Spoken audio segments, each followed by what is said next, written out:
Hi, welcome back guys. This is your friend, Parallel Deku, back with another fanfiction.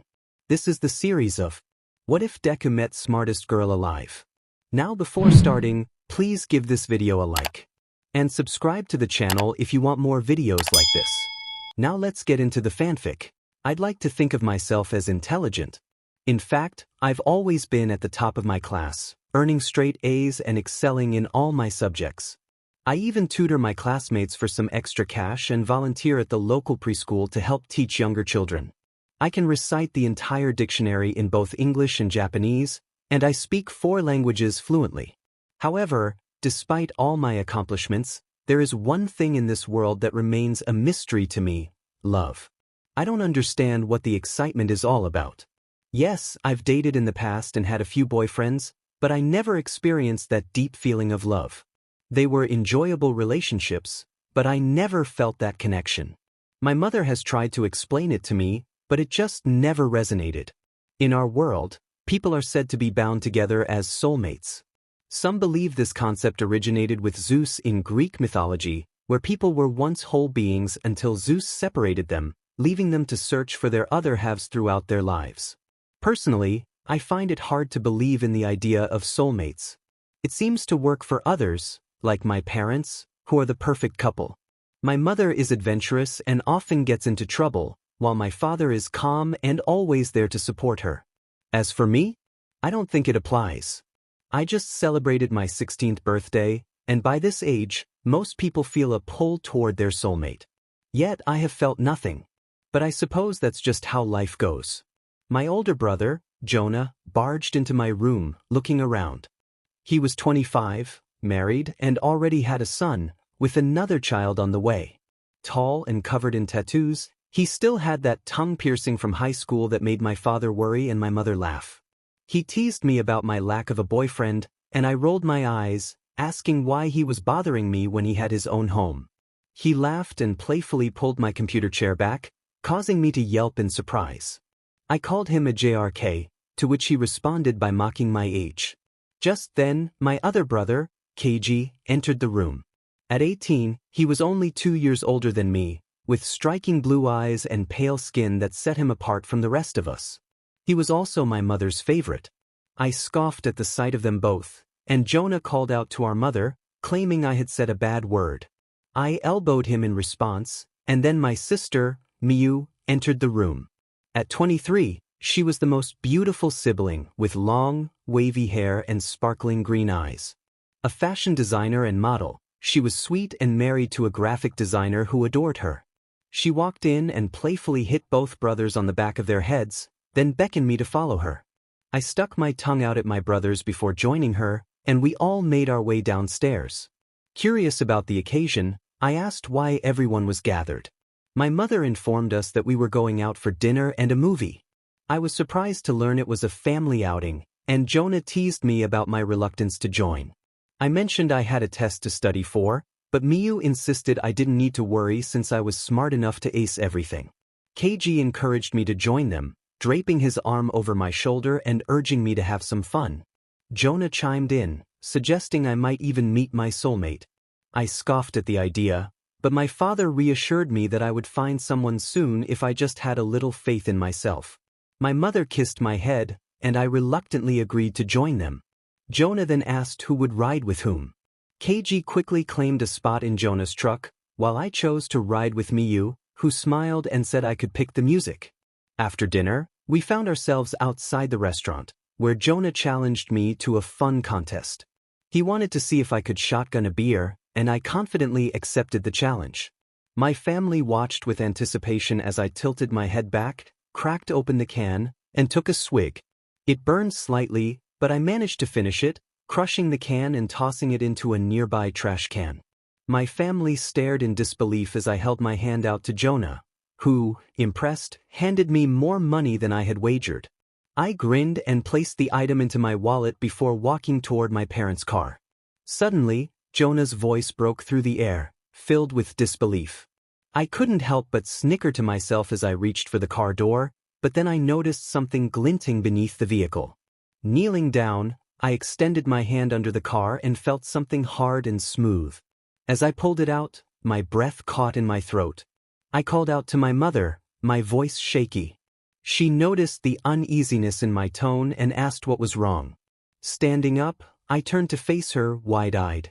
In my hand was a piece of a mirror, but the reflection showed not my own face, but a striking ruby red eye. My mother gasped, her expression lighting up with excitement. This was the first clue. A piece of mirror would lead me to my soulmate, and I had just received my first fragment. Chapter 1, End. My friends surrounded me, all peering over my shoulders to see the small piece of mirror I held. It was no bigger than my index and middle fingers, and I had small hands, so it wasn't very large at all. Still, they were all excited that I had finally obtained a piece. It shouldn't be hard to find him, Nami remarked, resting her arms on my desk as she sat in front of me, facing backward. Yeah, not many people have such a rare eye color, 𝚑𝚑𝚒𝚑 added. So when are you going to try to look for him? Nami asked. I replied that I wasn't going to search for him, placing the shard back into the safety of my bag and crossing one leg over the other as I opened my notebook. What? 𝚑𝚑𝚒 exclaimed, surprised. Why not? Because I explained. I'm not going out of my way to find this guy. I'll meet him one way or another. I'm not going to mess up my schedule to find him. That's like playing with fate. But you could meet him sooner. She insisted, her eyes wide with excitement. Yeah, it's like looking a gift horse in the mouth. Nami added, her shock evident. How many people could have that eye color? I insisted that I didn't want to find him. He would come around when he did. I urged them to focus on their notes, reminding them that I wouldn't be saving them on the next test again. You're such a stiff, 𝚑𝚑𝚒 sighed. Shut up, I replied. Red eyes, huh? It wasn't impossible to have red eyes. People born with albinism had them due to blood leaking into the iris. However, I didn't think that was what I would call it. His eyes were a striking shade of crimson, bold and bright, not dull and yellow. Rubies. A pink to blood-red colored gemstone, a variety of the mineral corundum or aluminum oxide. It's a lustrous, deep red stone that has accrued special and symbolic meaning through time. Through the ages, the ruby has represented nobility, purity, and passion. From ancient times through modern day, rubies have been valued by cultures around the world. That would be the only way to describe the color of his eyes. And by God, I thought they were beautiful. The silence in my room, filled with my quiet studying, was soon interrupted as Keiji burst through the door. I sighed, dropping my head and closing my eyes. I need help, he cried, rushing into my room. He grabbed the stool near my vanity, pulled it beside my desk, and cleared my books to make space for his own. Pre-calc? I asked, recognizing the subject. I need to know everything for the entrance exams into the university. He groaned, raking a hand through his raven hair. Can you help me? It'll cost you, I replied. I'll buy you as much food as you want, he offered. For the next 3.5 hours, my brother and I worked together as I explained concepts to him. I showed him how to solve a few problems before letting him try some on his own. While I waited, I couldn't help but glance at the shard of the mirror again. Noticing my distraction, Keiji smiled. It's pretty wild, huh? What? I asked, resting my cheek against my fist as I looked at him. His blue eyes were soft. The whole soulmate thing, he clarified. It's pretty wild to know someone so compelling is out there. I guess so, I mumbled, twisting the piece in my hands. It's that weird. Keiji chuckled. As expected from someone like you. What does that mean? I asked, raising an eyebrow. He raised his hands in defense. Nothing. It's just that you tend to think more logically than emotionally, he explained with a shrug. You've never really been into stuff like this. I wouldn't say you have no empathy, that you're just different. Most girls obsess over their soulmates. You just seem intrigued. Like this is some kind of new challenge for you. It is, I admitted, letting the shard drop onto the table. I don't understand it. And you know what? I'm kind of happy you don't, Keiji said, making me turn my head to look at him. I can see the gears turning in your head, and I haven't seen that in a while. I placed my chin on my arm. What if we're so different that it's like we're worlds apart? You should hope that he's different from you, he replied. If he were the same, you'd be so bored with your own soulmate that he wouldn't feel like your soulmate. What's it feel like when you first meet them? I asked, my voice lowering as I stared at the ruby-red eyes. How did you feel when you first met Sarah? Sarah, Ks's soulmate. They had only recently met, but from the way Ksg described it, it was love at first sight. She was tall, with beautiful dark skin, curly hair, and fierce hazel eyes. She was kind and rather brash, much like our mother. I think that's why our family loves her so much. Like I was seeing for the first time, my brother replied, a smile gracing his lips. When I completed the mirror and saw her, I knew exactly who she was. I went to call her, and she called me at the exact same time. When we met halfway, it was like the whole world burst into color. I was so overwhelmed with happiness that I started laughing like an idiot. She did too, and it was like, I just knew. I knew right then that this was my soulmate. It sounded nice, so I laid the piece of reflected glass down, breaking my gaze from the red orbs. Ksg draped an arm over my shoulder, trying to lift my spirits. He reassured me that I had my first piece and that the others would show up quicker than I thought. I expressed my hope that it would be soon, feeling a bit down about being the only one who hadn't met my soulmate yet. Ksg chuckled, suggesting that my soulmate probably felt the same way. I trusted his words. He was the most compassionate of our siblings and always offered good advice. His little pep talk brightened my mood, but I still had my doubts. I wasn't going to give up easily, though. I had faith. I decided it was time to change the subject and focus on what mattered. I sat up straight and reminded Ksg that he had an entrance exam to study for.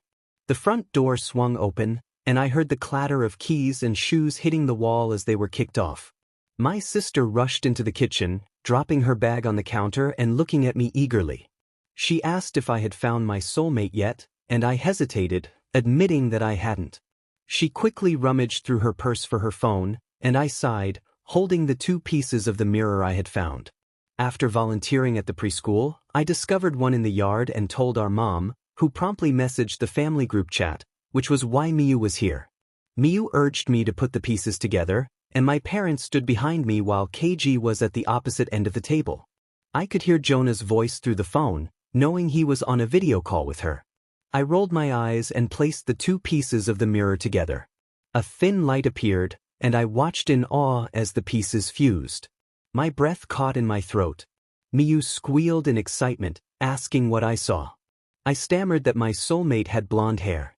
Jonah reacted with surprise, while Miyu looked over my shoulder, confirming the color. I needed a moment to process everything, resting my head on the table.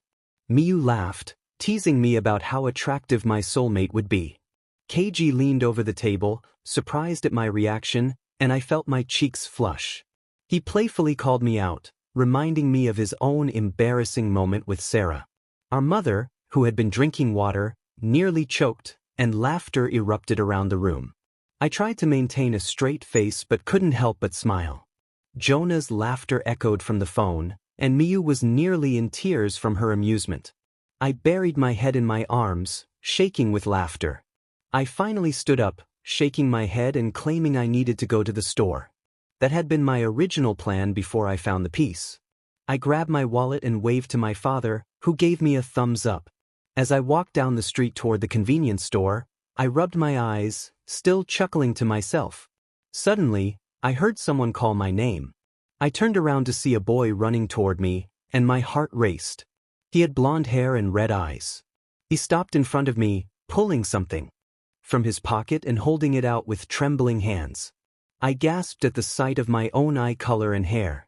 He introduced himself as Daisuke Korin and claimed that I was his soulmate. I looked at him, my expression a mix of surprise and confusion. I reached out to touch the piece of the mirror, expecting a rush of excitement, but nothing happened.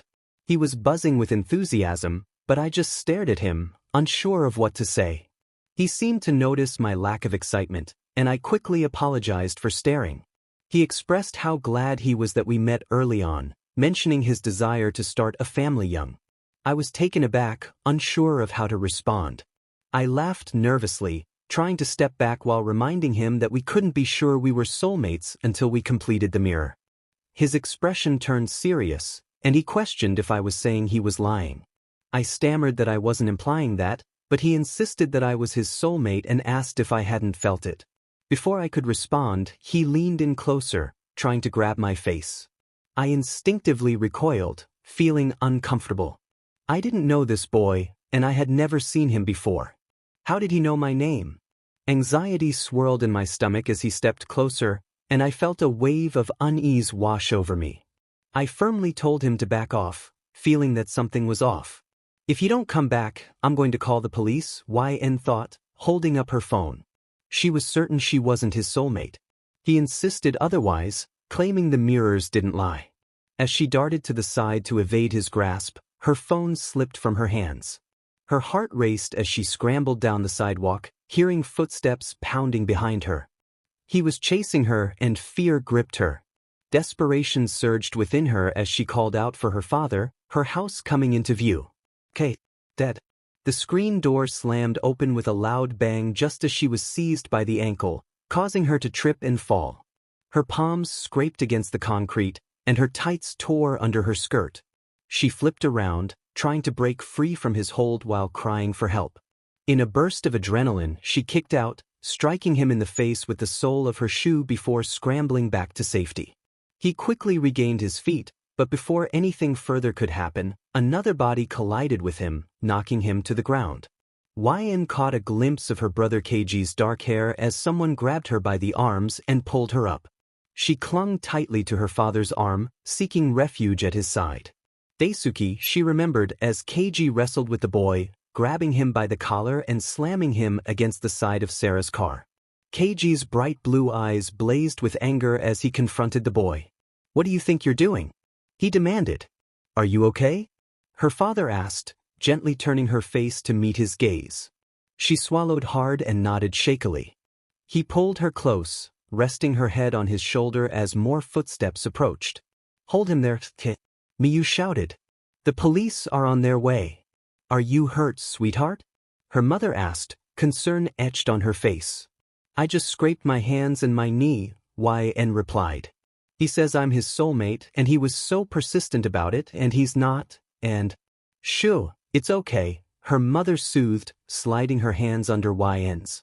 "Come inside and let the boys handle this. We'll get you cleaned up." YN heard the boy calling her name, pleading for her to understand. "Shut up," Keiji shouted, slamming him again. YN swallowed hard, inching closer to her mother's side as Sarah appeared on the porch. "I have some peroxide and water ready. Come inside so I can fix you up, dear," Sarah said. YN whispered, looking up at her. "What is it, sweetheart?" "I don't think I want a soulmate anymore," she admitted quietly. Soulmate. A person ideally suited to another as a close friend or partner. A soulmate is someone with whom one shares a deep or natural affinity. This connection can involve love, trust, and understanding. It's about being oneself and knowing that the other person is right there with you, side by side. No matter how deeply she explored the concept, how much history she researched, or how many stories she listened to, YN knew she would never fully understand it.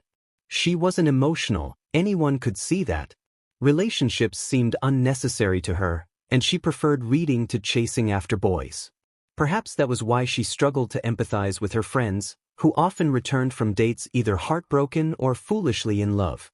They sought her comfort, but she could never provide it. It was simply who she was. Sometimes, this lack of understanding came back to haunt her.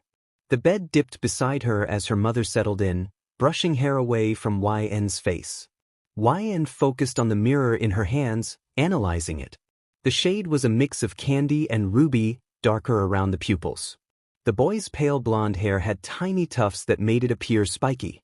She could only see part of his face, but his high cheekbones and slanted eyes stood out. "He's Japanese," she muttered. Her mother gently took the mirror from her and placed it on the table beside the bed. She nestled into the pillows, pulling YN close. YN rolled over, resting her head on her mother's shoulder as she wrapped her arms around her, sighing softly and twisting YN's hair. "If you keep trying to construct his face, you'll only end up disappointed," her mother advised. "Stop trying to approach this logically, YN." "I don't know how else to do it," YN replied, her voice muffled against her mother's shirt. "For once, try turning off your brain and listening to your heart," her mother suggested, poking her gently. YN rolled her eyes. My heart isn't in the center of my chest. You get the idea, her mother interrupted. Not everything has a logical answer. You need to think less and act more. Stop trying to create a reasonable thought process. Just listen to your heart. Do you know how cliché that sounds? YN asked. YN, I'm serious, her mother said, looking at her earnestly. Her mother was the embodiment of American beauty, with long brown hair and pretty eyes like YN's. She was wild, cheerful, and optimistic, capable of brightening any room with her presence and making anyone's day better with just a smile. It was one of her many talents. I know, YN sighed, sitting up. It's just, everything is supposed to have an answer. I'm the smartest person in our district. My IQ is over, so why can't I understand this? It's so simple a child could grasp it. Why can't I? Her mother looked at her with softened eyes, understanding her frustration. She was YN's mother, after all, and knew her better than anyone. YN admired her for always putting up with her struggles. I'm sorry, honey. I know how much this bothers you, her mother said, rubbing YN's back as she dropped her head into her knees with a frustrated groan. Tell you what. Why don't you and I go out together tomorrow? It would be just the two of them, like a girl's day. Her mother had a tendency to think of shopping as therapy, which she found amusing. She laughed softly, shaking her head dismissively. Pulling her legs into her chest and wrapping her arms around her shins, she rested her chin on her knees. She decided to stay home instead. Her mother acknowledged her choice, mentioning that she and her father had plans for the evening. She offered to leave some money for food, noting that Kay would be with Sarah that night. She simply nodded in response. Her mother smiled gently, leaning down to kiss the side of her head. With a sigh, she brushed some hair away from her face, letting it fall behind her shoulders. She expressed how proud she was of her daughter, noting how much she had grown and how beautiful she had always been. The girl smiled, closing her eyes at her mother's loving gesture, feeling grateful for her words. Her mother chuckled, assuring her that she said it because she meant it, and promised to see her later that night. After a final peck on the cheek, her mother left the room, leaving the door slightly ajar. Sighing, she picked up a shard of mirror from her dresser and gazed into the deep crimson reflections. She wondered if he was thinking about her too, if he felt as conflicted as she did, or if he had someone to comfort him. She pondered what he might be like: sweet, kind, thoughtful, or perhaps brash and loud. These questions only intensified her longing to meet him. It wasn't just about knowing her soulmate, it was about experiencing the feelings she had heard so much about. The desire to understand that connection consumed her, and she wished she could feel it for herself. With a sigh, she let the shard fall onto her sheets, realizing there was nothing she could do but wait for fate to decide when they would meet. Until then, her curiosity about her soulmate would remain. Chapter 4 End. The night was enveloped in a comforting silence. It was still early, around 7:30 p.m., but the approaching winter had shortened the days. The weather was mild, so she opted for a thin jacket over her long-sleeve shirt. Her hands were snug in the pockets of her joggers as she walked down the street. Few people were around, some walking on the opposite side or coming from stores to their cars. A woman passed by, holding a small child's hand. The child waved at her, prompting her to smile and wave back, which made the boy giggle and hide behind his mother's leg. The mother smiled, affectionately ruffling the boy's hair as they waited for the bus. Upon entering the small convenience store, the bell above the door jingled, prompting the owner to greet her warmly. Although her mother had suggested getting actual food, she reasoned that chips and sweets could also qualify as food, just not the healthiest options. As she navigated through the store, she contemplated her snack choices for the night. Chocolate? Something sour or sweet? Pretzels or potato chips? They even had delicious onigiri, which tempted her. The bell jingled again, and her curiosity was piqued by the sound. A figure entered, hands tucked into their jacket pockets, hood pulled low over their face, and the jacket zipped up to their chin. She thought little of it. They must have just been colder than she was. Turning back to the food selection, she opened one of the coolers to grab a bottle of marble soda when she heard a soft sound. At first, it was too quiet to catch, but then it became more distinct, a small tap followed by a clink. The rhythm continued, and she turned her gaze to the counter. The same person who had just entered was leaning against it, tapping their palm on the counter, then their wrist. Initially, she thought they were wearing a watch, but upon closer inspection, she noticed staples on their wrists. The figures stood tall, and based on the height of the counter and shelves, she estimated them to be around 5 feet 9 inches. Their posture and large hands suggested they were male. He pulled down his hood, revealing black hair darker than her brother's. As he sighed and unzipped his jacket, she felt her eyes widen in shock. His face appeared damaged, with skin under his eyes and the lower half of his face looking charred. His arms bore similar scars, and the burned skin was held together with staples. His eyes were an unnatural shade of blue, almost electric. He exuded an unsettling aura. Slowly, she backed away into an aisle, crouching behind a shelf. From her hiding spot, she could see him through the gaps in the bags. He did not seem friendly, and she sensed he hadn't come in just for a snack. She noticed the shop owner was also staring at him in shock, trembling visibly. The man spoke in a gruff, tired voice, demanding the date, time, and the owner's quirk. The owner stammered, providing the date and time. The man mumbled to himself, confirming the date and time were the same before pressing for the quirk again. The owner, visibly shaken, claimed he didn't know what the man was talking about. The man frowned, tapping his fingers on the counter. He remarked that Krusty wasn't joking, quirks didn't exist in this world, which he found strange. The term quirks puzzled him. What context was this man using? Did he mean there were multiple worlds, or was he simply out of his mind? He then asked how many other people were in the shop, to which the owner nervously replied that it was just him. The man felt the urge to hide even more. However, the man called out, claiming he could see the owner hiding behind a shelf. He insisted that he wasn't fooled and demanded that the owner come out. The owner felt confident that the man was bluffing. He was sure he couldn't be seen. But as he heard the man's footsteps approaching, he felt a sudden grip on the hood of his jacket. He was yanked to his feet, gasping in surprise as the man's hand tightened around his throat. The man asked if he was deaf, waving a hand in front of his face. The owner pleaded to be let go, thrashing around as he felt a strange heat radiating from the man's hand. It was unnaturally warm, causing him to freeze in confusion. The man grinned, intrigued that his abilities still functioned in this world. The owner managed to choke out a question about the man's identity, gripping his wrist. The man chuckled and raised his other hand, causing the owner's eyes to widen in shock. Blue flames flickered at the tips of his fingers, enveloping his hand in cerulean fire. The owner quickly shifted his gaze to the man's eyes. The man introduced himself as Dobby and stated that he found the owner intelligent enough to come with him. The owner vehemently refused, slamming his foot down on Dobby's. Dobby, unimpressed, easily overpowered him and knocked him to the ground. As he thrashed about, the shop owner scuffled behind the counter. Suddenly, a loud bang echoed through the air, ringing in the owner's ears after his frightened scream. In horror, he watched as Dobby's gaze narrowed, and he extended his arm. A tunnel of blue flames shot from his palm, engulfing the shop owner, who screamed in pain as chaos erupted around him. Desperate for help, the owner struggled beneath Dobby, who sighed in annoyance. Dobby's fist struck the owner's face, and he felt a sharp pain as everything went black. Before losing consciousness, he heard Dobby remark about how teenagers were always so whiny. When the protagonist awoke, it was not by choice. Icy water splashed over them, causing a jolt in the chair. They gasped, eyes flying open in shock.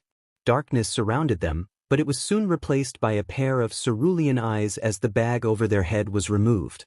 The figure looking down at them wore an amused expression. The protagonist frowned, leaning away and twisting their bound arms in an attempt to loosen the ropes that dug into their skin.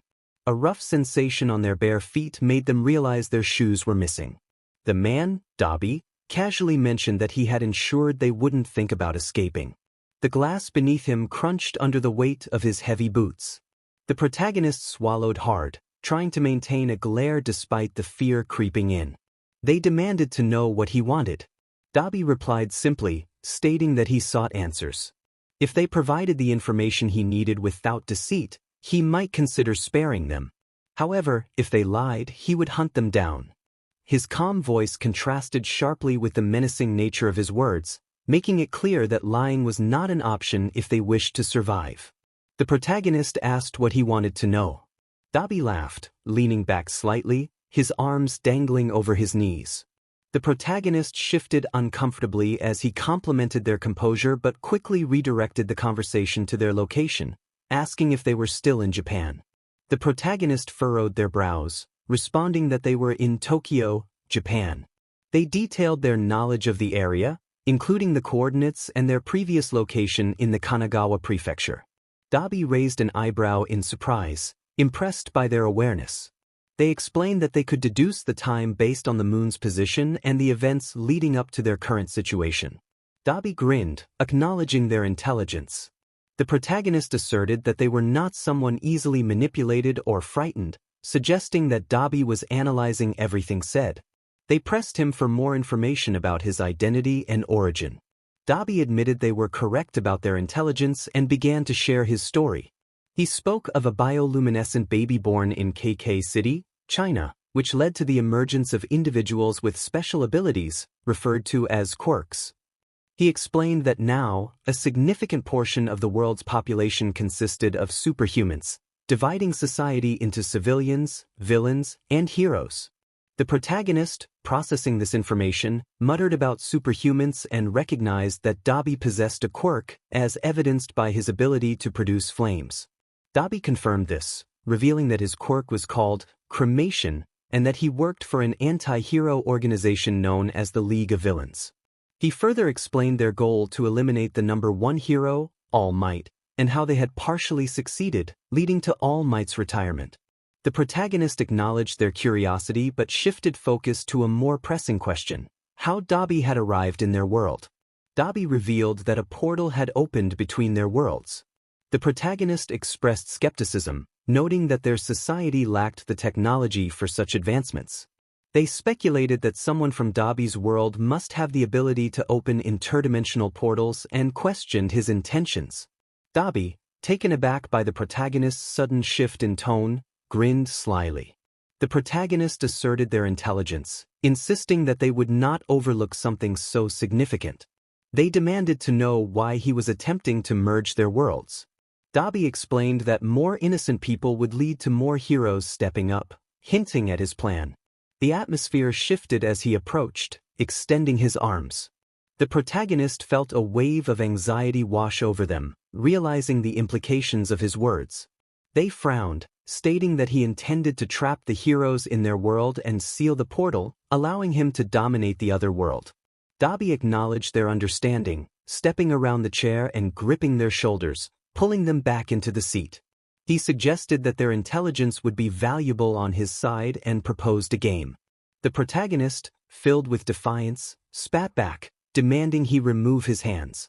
I gasped at the sudden searing pain that pierced my skin. I tried to 𝚑𝚑𝚑𝚑 away from his touch, but 𝚑𝚑 held me in place. I tensed up, my eyes widening when I felt his breath against my ear. When he spoke, I shuddered at the deep vibrations of his voice. That was unfortunate, he mused, mentioning that Shiggy would have liked me. He dismissed me as just another failed recruit, implying that I could figure out the rest for myself.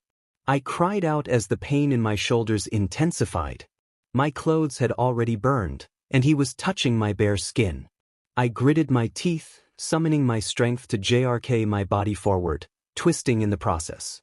I stifled a cry as my shoulder dislocated from the awkward angle, but 𝚑𝚑's hand brushed against the ropes, scorching them enough for me to break free. I ignored the glass that cut my feet.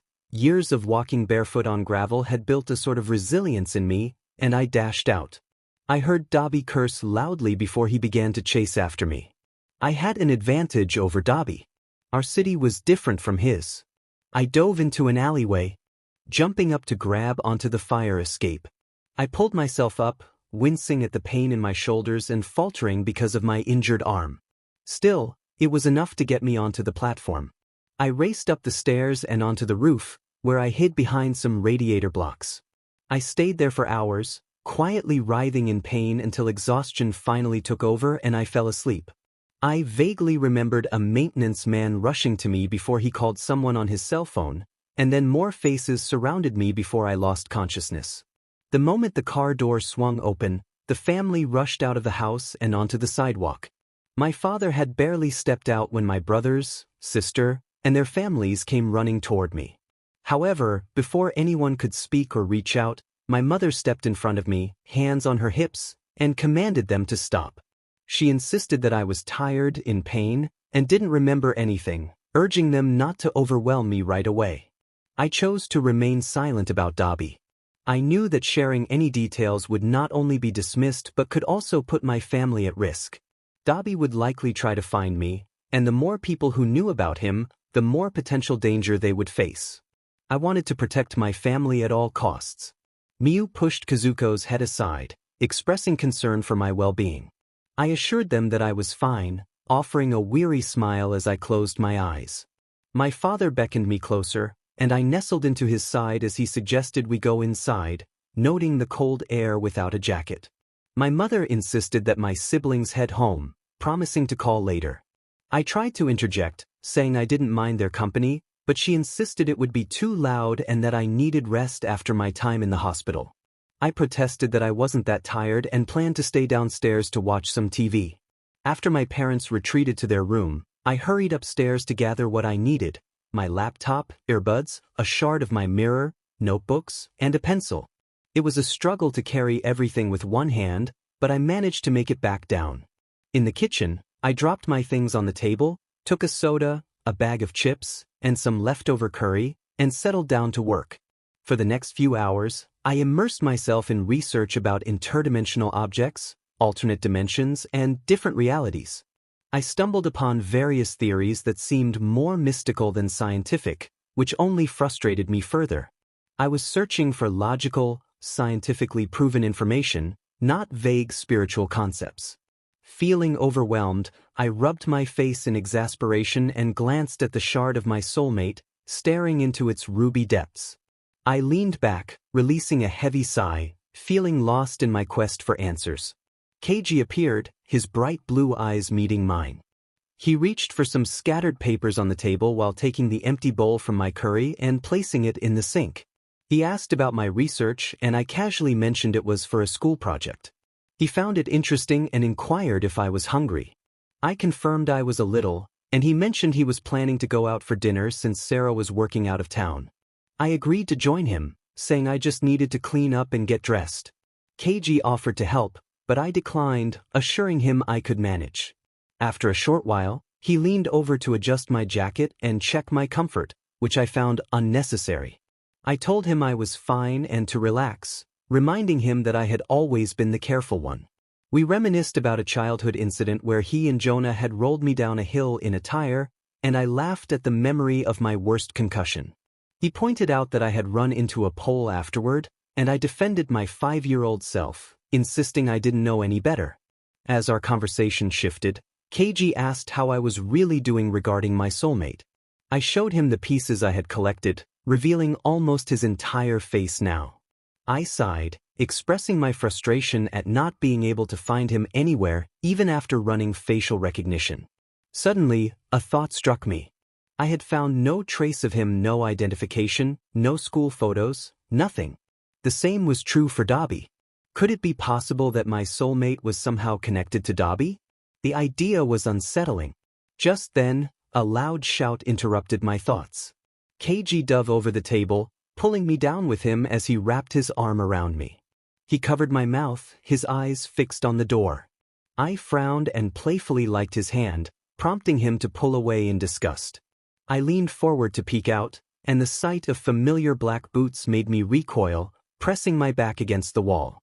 My heart raced as I cursed under my breath, feeling the pain in my shoulders. What was 𝚑𝚑𝚑 doing here? Keiji pulled YN closer to his side, his eyes narrowing with concern. He fumbled for his phone and discreetly sent his location to Jonah, instructing him to call the police without speaking aloud, to avoid drawing attention.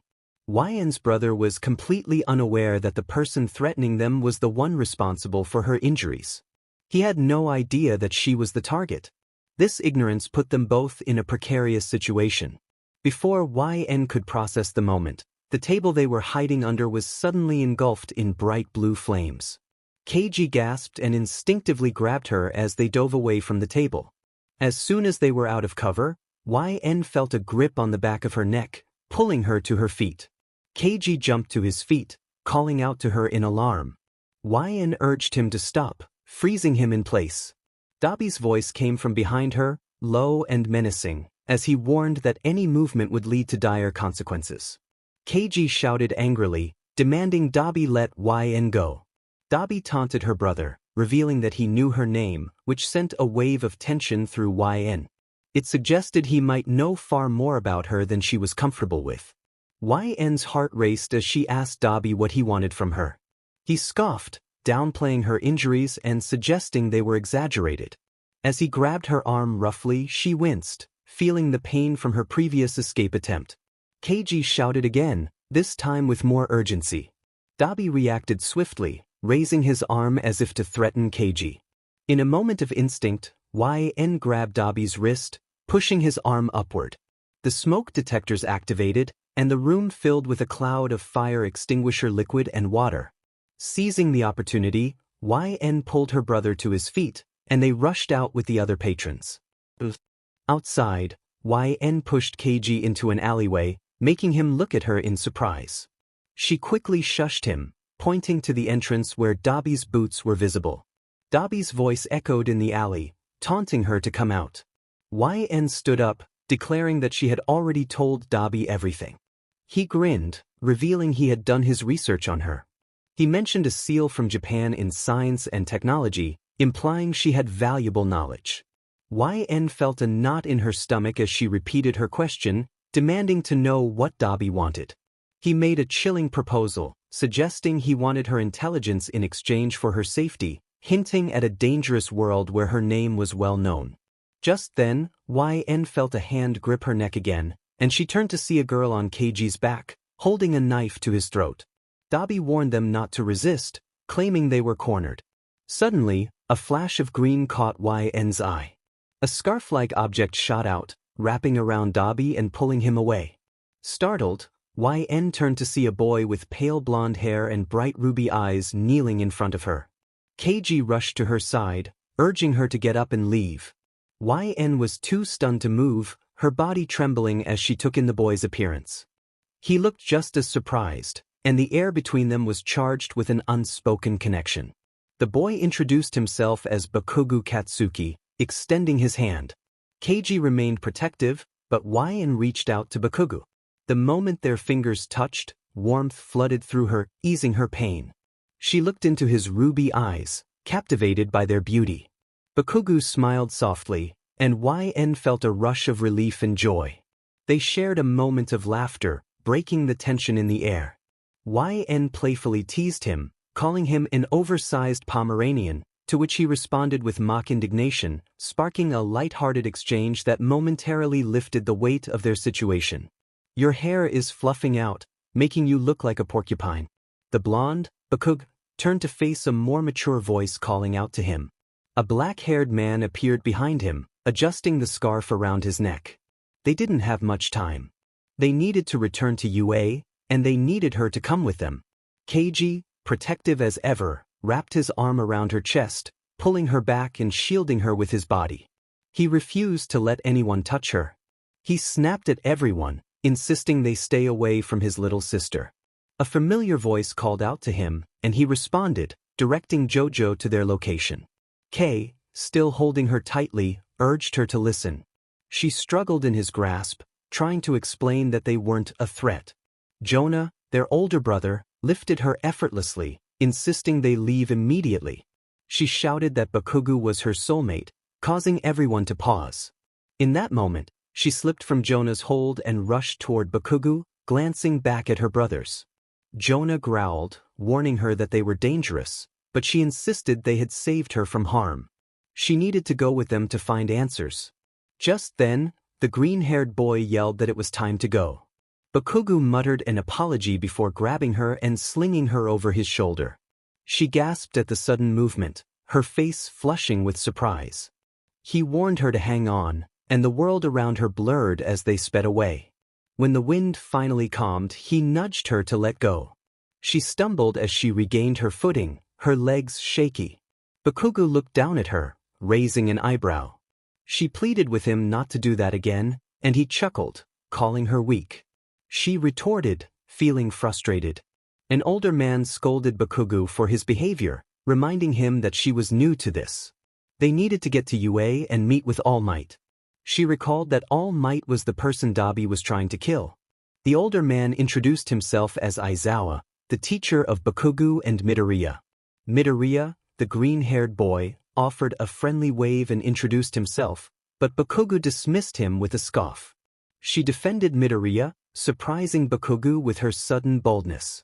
Bakugo glared at her but walked away, leaving Midoriya to help her up. She thanked him, and he apologized for Bakugo's attitude, explaining that he had always been like that. Determined to find answers, she insisted they return to UA. When they arrived, she was in awe of the complex structure, the advanced technology, and the bustling students. Bakugo had disappeared into the school, and though Midoriya offered to find him, Aizawa advised against it. She was more focused on understanding why someone wanted to harm her. Aizawa led them to a large conference room. As he instructed Midoriya to leave, she spoke up, requesting that he stay. Both men looked surprised, but Aizawa agreed, wanting her to feel comfortable. Grateful, she thanked him. Aizawa opened the door, entering the room where others awaited. As she stepped inside, a strange sensation washed over her. Midoriya noticed her distress and placed a hand on her back, concerned for her well-being. Her mind raced with confusion, overwhelmed by the situation. Suddenly, she felt her legs give way beneath her, but instead of falling, she was gently lowered to her knees. Her body felt numb, and she sensed hands on her shoulders. The door burst open, and the warmth of new hands replaced the others. Flashes of yellow, orange, and red filled her blurry vision, and the sweet smell of caramel indicated who was nearby. A muffled voice called out, expressing concern for her well-being. As her body slumped forward, her head found its way to his shoulder, and darkness enveloped her as she lost consciousness. Chapter 9, End. The effects of transitioning from her world to theirs were likely overwhelming for her body, especially since she didn't possess a quirk. Stress was also a contributing factor. She was alright, but she needed to rest for a while. When she slowly opened her eyes, the curtain pulled back, and she sat up, rubbing her face. A short, older woman appeared, leaning on a cane shaped like a syringe. The woman greeted her warmly, inquiring about her condition. She responded hesitantly, assuring the woman she was okay. The woman handed her a glass of water from the table, and shortly after, Aizawa entered the room, followed by Deku, Bakugo, and a tall, scrawny blonde man she had never seen before. Aizawa asked if she was feeling all right, and she apologized for her earlier episode, expressing confusion about what had happened. The blonde man reassured her that they understood the situation was a lot to handle. Aizawa introduced the blonde man as All Might, the hero Dabi had wanted to eliminate. Recovery Girl cautioned her not to be deceived by All Might's current appearance, explaining that he had been much more formidable just a few months prior. Aizawa then asked if she felt ready to understand what they were about to explain, and she nodded, eager for answers. It took 3 hours for Aizawa to lay everything out for her. He spoke patiently, allowing her to ask questions while keeping pace with him and All Might. She listened intently, processing his words as Deku and Bakugo remained mostly silent, only speaking when prompted by Aizawa or All Might. She questioned the connection between the League of Villains, Dabi, Shigaraki, All for One, and herself, expressing her frustration over being an outsider in a world that seemed to know her. All Might and Aizawa exchanged a glance, which made her uneasy, sensing they were withholding information. Aizawa attempted to redirect the conversation, but she insisted on knowing the truth. Her determination surprised them, and she declared that if they wouldn't tell her, she would seek out the League of Villains herself. Taken aback by her sudden resolve, Aizawa tried to calm her, explaining that revealing everything now could put her in even greater danger. She argued that ignorance was just as perilous, raising her voice in frustration. Bakugo urged her to trust them, but she countered that she couldn't trust them while they kept secrets about her life. Deku stepped forward, trying to soothe her. He explained that they had a theory but lacked evidence to support it. Their histories were vastly different, and explaining things prematurely could lead to confusion. He promised that once they had clarity, he would share everything with her. She agreed to help in any way she could but expressed concern about her life back home. She had school, friends, family, and responsibilities that she couldn't abandon. Her brothers were likely worried, and a missing person report would soon be filed. If her parents could see proof of quirks, perhaps they could work something out. Bakugo questioned her plan, and she clarified that it wasn't about what, but about someone. If she could show her parents that quirks were real, she might convince them to help her navigate this situation. All Might offered assistance, but she declined, explaining that her parents might not take him seriously and could call the authorities instead. Bakugo then volunteered to convince them, but she dismissed the idea, stating that her brother would not react well to him. She pointed at Deku, who looked surprised. She explained that he was her age, calm and approachable, making him the best candidate to speak to her parents. Bakugo protested vehemently, but she stood her ground, criticizing his attitude and calling him an inconsiderate person. As tensions rose, she warned Bakugo to finish his thought, glaring at him defiantly. "I dare you." The challenge hung in the air, and he grinned, taunting, "What are you going to do about it? You're quirkless. Useless." A spark of determination ignited within her as she replied, "We'll see who turns out to be the useless one." His grin faltered as she turned away. "I've been gone for about 6 hours, she said, taking her jacket off the edge of the bed. "There are only 6 more hours until they can file a missing persons report. Let's get going, Deku." "Why yeah," he responded. Chapter 10. She asked Deku to wait on the porch. It felt rude, but he understood and encouraged her to take her time with her family, sharing that he knew what it was like to have difficult parents. He smiled and assured her he would wait. She felt grateful for his support. As she opened the door, she called out to her mother. Shuffling sounds came from the living room, and as she entered, her mother rushed to embrace her, exclaiming her name and holding her tightly. The rest of her family quickly joined in. "Mom, I'm okay," she reassured her, struggling for breath. "Really? What happened?" her father asked, concern etched on his face as he held her face in his hands. "I'll explain, just give me a moment, okay? Please, sit down all of you," she urged. "Your shoulders," her mother whispered, noticing the change. "They're healed. Listen to me carefully," she said calmly. "I have a friend outside who has helped me. He's going to explain everything, so please, don't interrupt him and don't say anything until he's finished.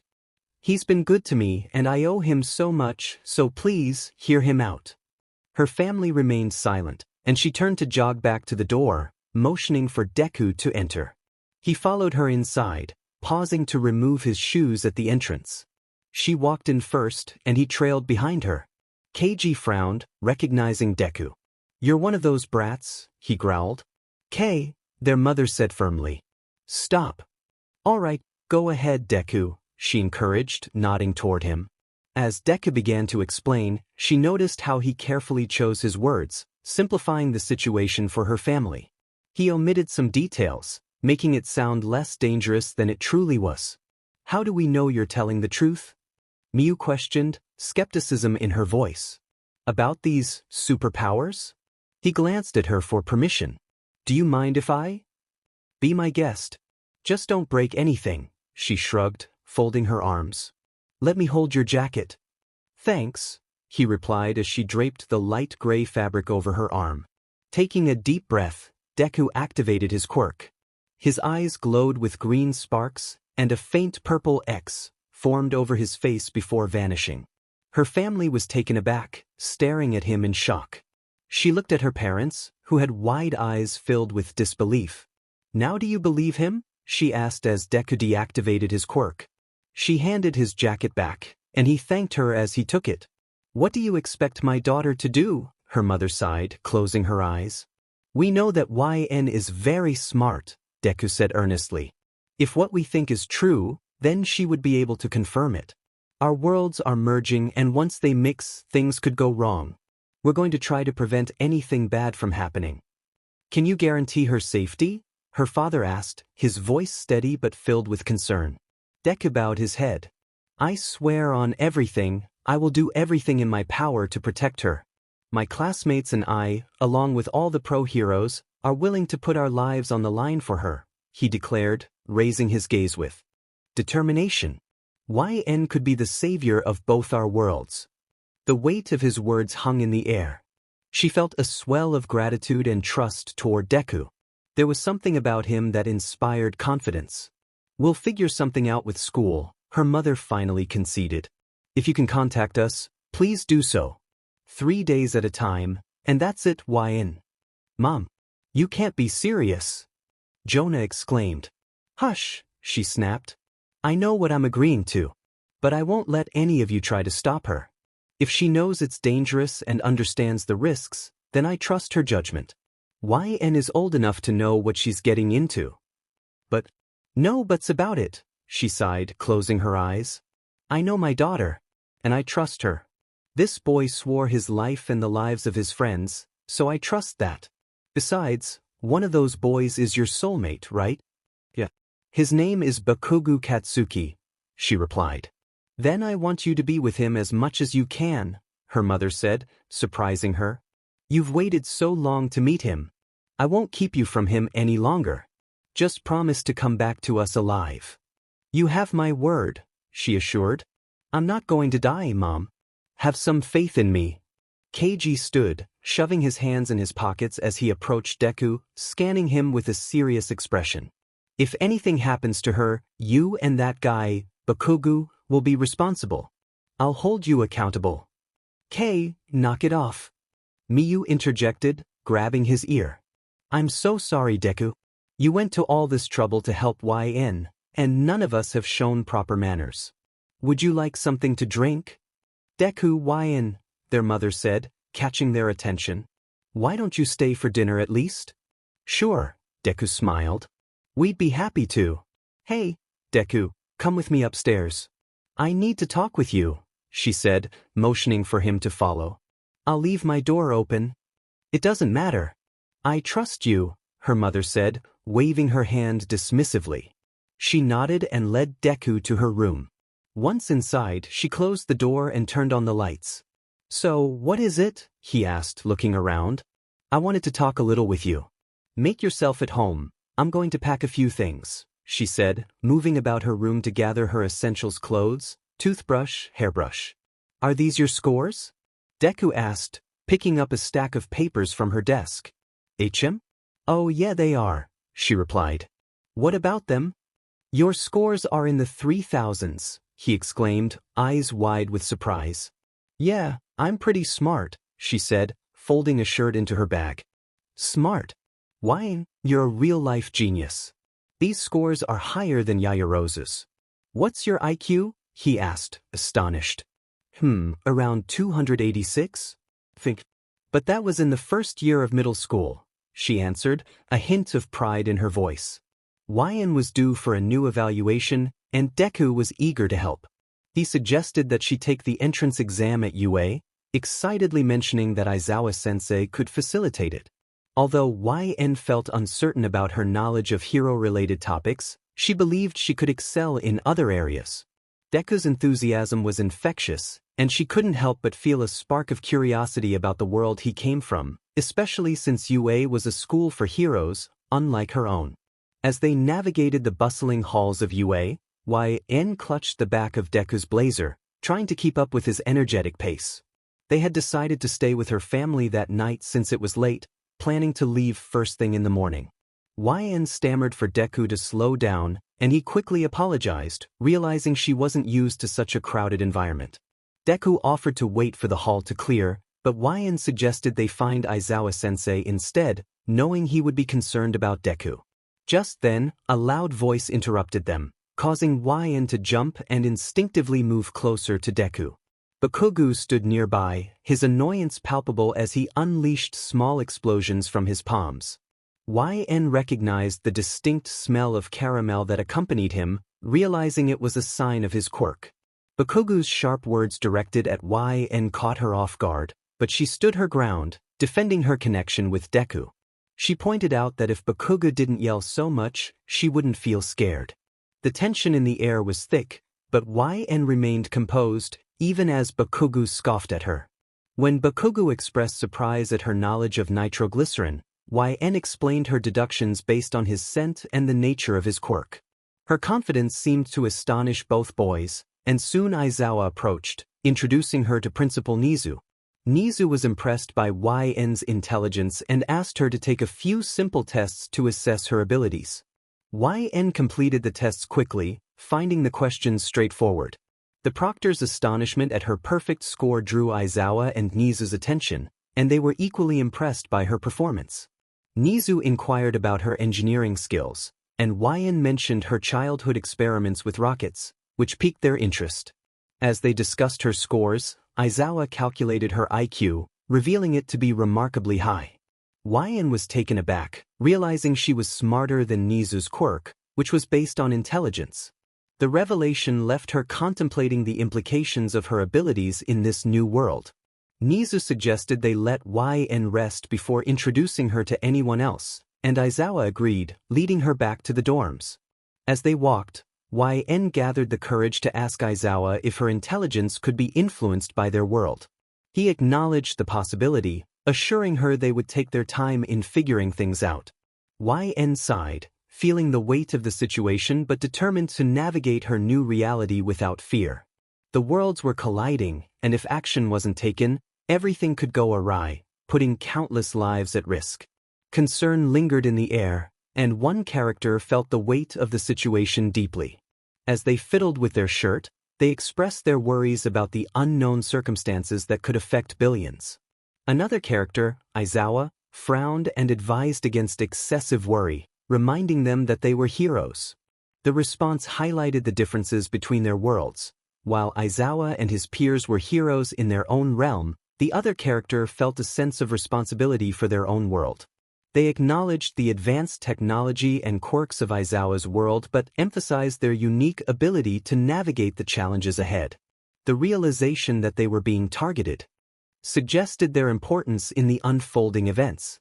Aizawa sighed, placing a reassuring hand on the top of the other character's head, ruffling their hair slightly. He noted that, despite the differences, they were not so different from the students he cared for. Chapter 12. Aizawa led the newcomer into a large building, explaining that they would eventually arrange for her to have her own room, but for the night, she would be sharing with one of the girls. As they stepped through the doors, they were greeted by a lively chatter. One girl jumped in front of them, exclaiming that they shouldn't bring her in yet. Aizawa questioned her, and she quickly apologized, revealing that they had planned a surprise. Another voice called out, giving the go-ahead, and the girl grabbed the newcomer's hand, pulling her inside with excitement. The room erupted in cheers, welcoming her to UA. She gasped in surprise. Deku, looking a bit sheepish, apologized for running away earlier, explaining that he had wanted to surprise her. She muttered that it wasn't necessary, as she wasn't part of their school. A boy with glasses introduced himself as 𝚑𝚑𝚖𝚎, assuring her that she was indeed part of their class.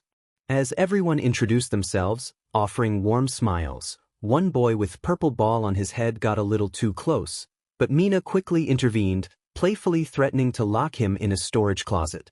Siro announced that Sato had made plenty of food, encouraging her to join them without hesitation.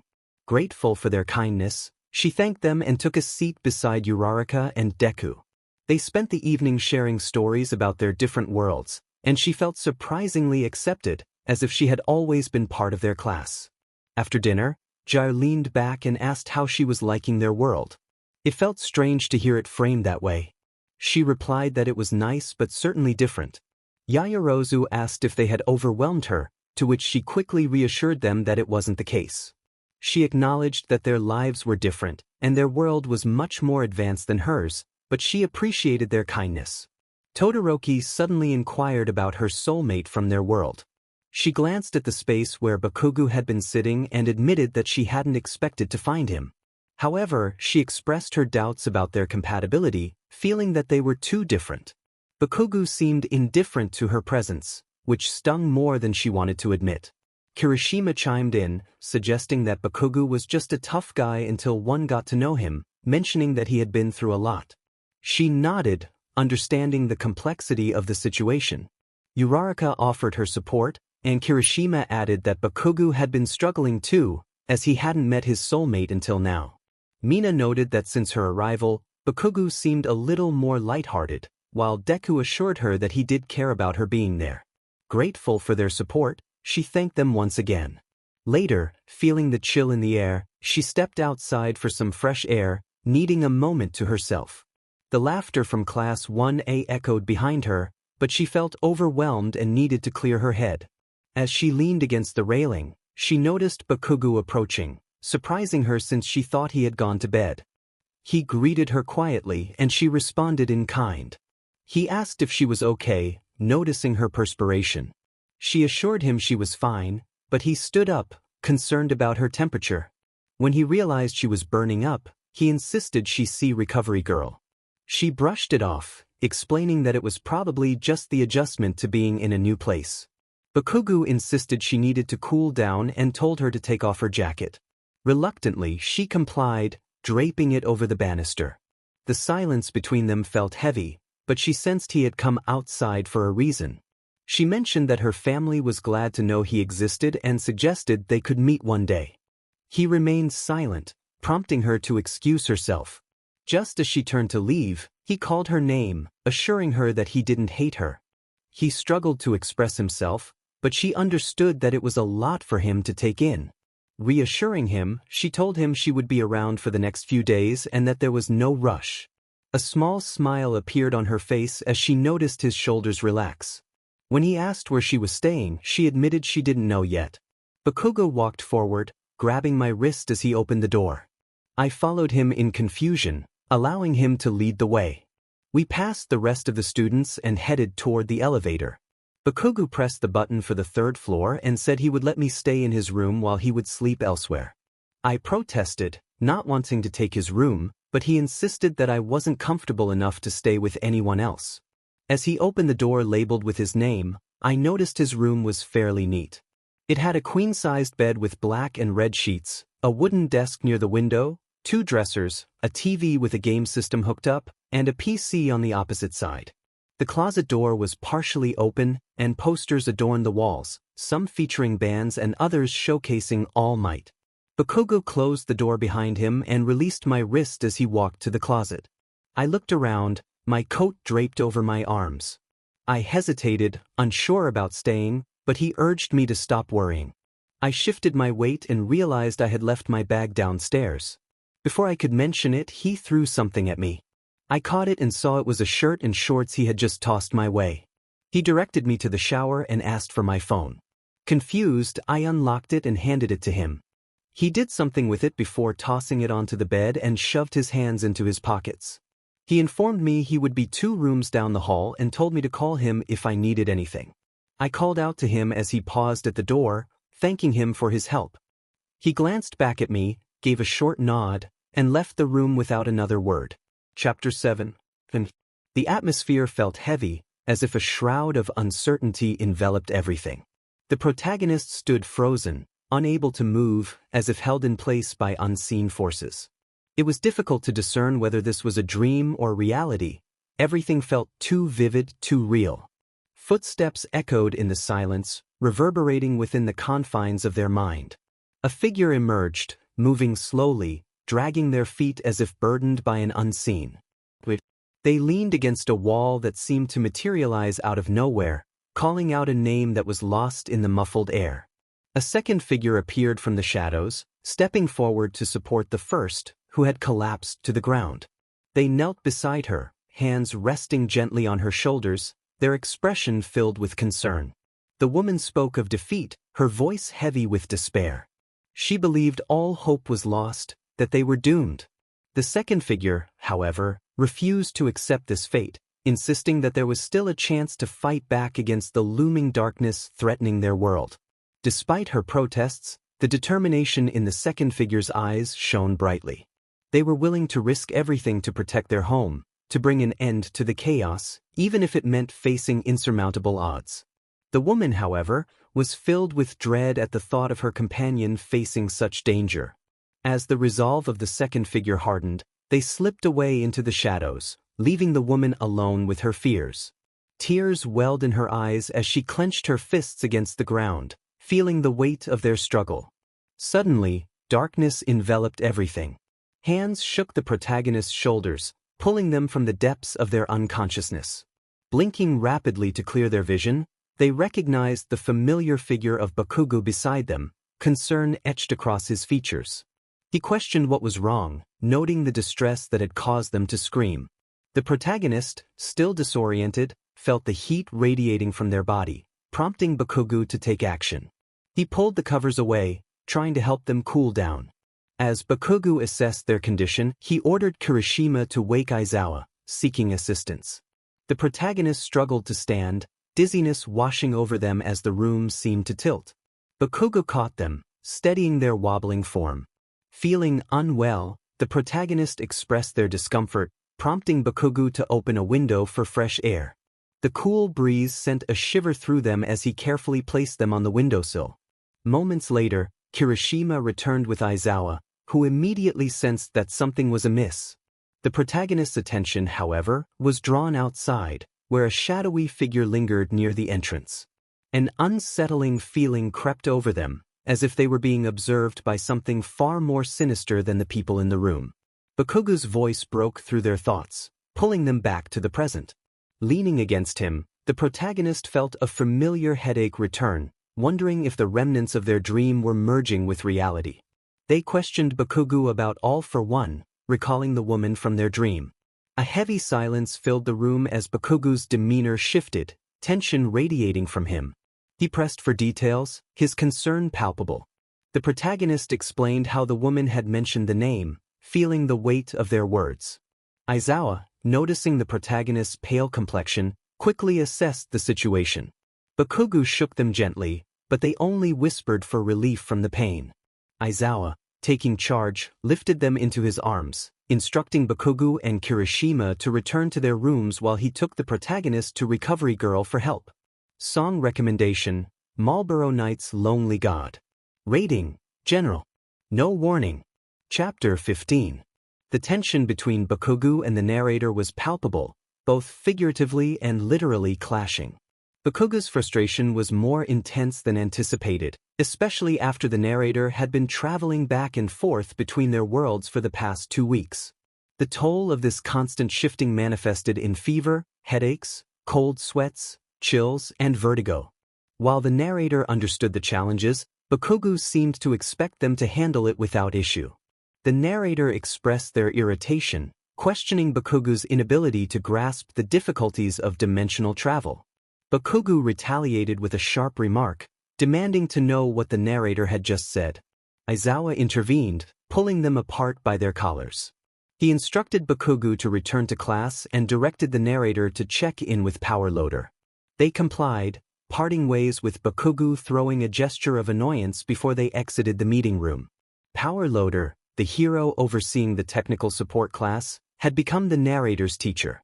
Their introduction had occurred during the narrator's second return, along with the revelation of a complex computer chip taken from the League of Villains. The challenge was that no one in this world could decode it, so the narrator was assigned the task. Upon entering the workshop, 𝚑𝚒𝚑 greeted the narrator over the noise of drilling, which made the narrator wince. He mentioned that May had already started working and that there was coffee available. The narrator acknowledged the greeting, recalling May as a unique and somewhat eccentric girl who had made a memorable first impression. They had learned to be cautious around her workspace due to her unpredictable nature. As the drilling paused, May called out for assistance, asking the narrator to pass her a box of screws. The narrator complied, steadying the ladder as she reached for the box. Afterward, they settled at their elevated table, preparing to tackle the daunting chip. Hours slipped by as the narrator immersed themselves in the task, occasionally receiving snacks and drinks from 𝚑𝚒𝚑. May returned briefly, but it was the sudden impact to the back of the narrator's head that caused them to pause, the hot pen slipping from their fingers. Turning around, they were surprised to find Bakugo standing there, questioning the time. The narrator was shocked to learn it was almost 11, realizing they had lost track of time.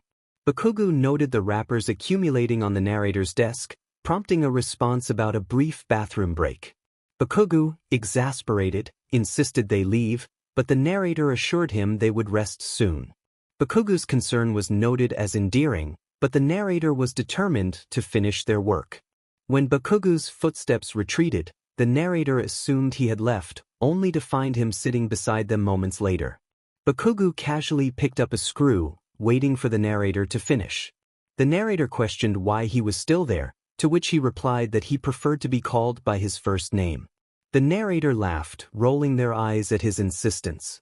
Bakugu's demeanor had shifted. He was calm and not his usual fiery self. The narrator appreciated his company as he began scrolling through their phone, seemingly familiar with the password. A sudden mishap caused the narrator to gasp as the phone case cracked. Bakugu inquired if they had burned themselves again, referring to a previous incident. The narrator attempted to redirect his attention to the phone, urging him to look at what had happened. He looked at the words imprinted on the casing and questioned what he was seeing. She pointed out the name, Tonho Industries, and wondered what was so significant about it, noting that it was just a brand. She turned her head to him and asked if he had ever heard of Tonho Industries. He shrugged, expressing indifference towards such matters while continuing to focus on his game. Frustrated, she snatched her phone from his hands, prompting his protest. She then explained that he hadn't heard of Tonho Industries because it didn't exist in their world. He paused, trying to grasp the implications of her words. She clarified that Tonho Industries was the largest technological manufacturing company in her world, a fact that brought a frown to his face as he absorbed the information. He asked if the chip was made in her world, to which she confirmed it was produced by the largest industry in Japan. His expression shifted to one of seriousness as he questioned how it had ended up in their world. Chapter 15, and my steps echoed in the hall, soon followed by Bakugu as he chased after me. Ignoring his voice, I pulled my hoodie down over my head.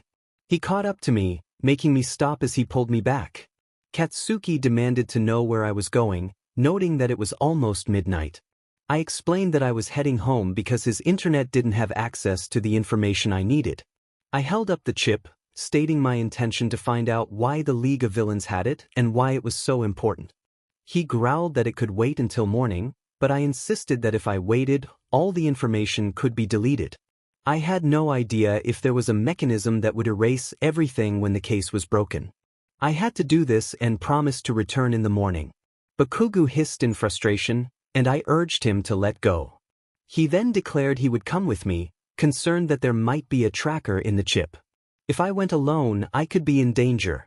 I grinned and pulled him along, teasing him about being scared that his soulmate couldn't take care of herself. He scoffed, insisting he knew I couldn't handle it and told me not to call him that. I replied that it was already stuck, and we needed to get over the gate without alerting the school. I threw my bag over the wall and urged him to give me a boost. He made a cradle with his palms, surprised that I was the type to climb walls.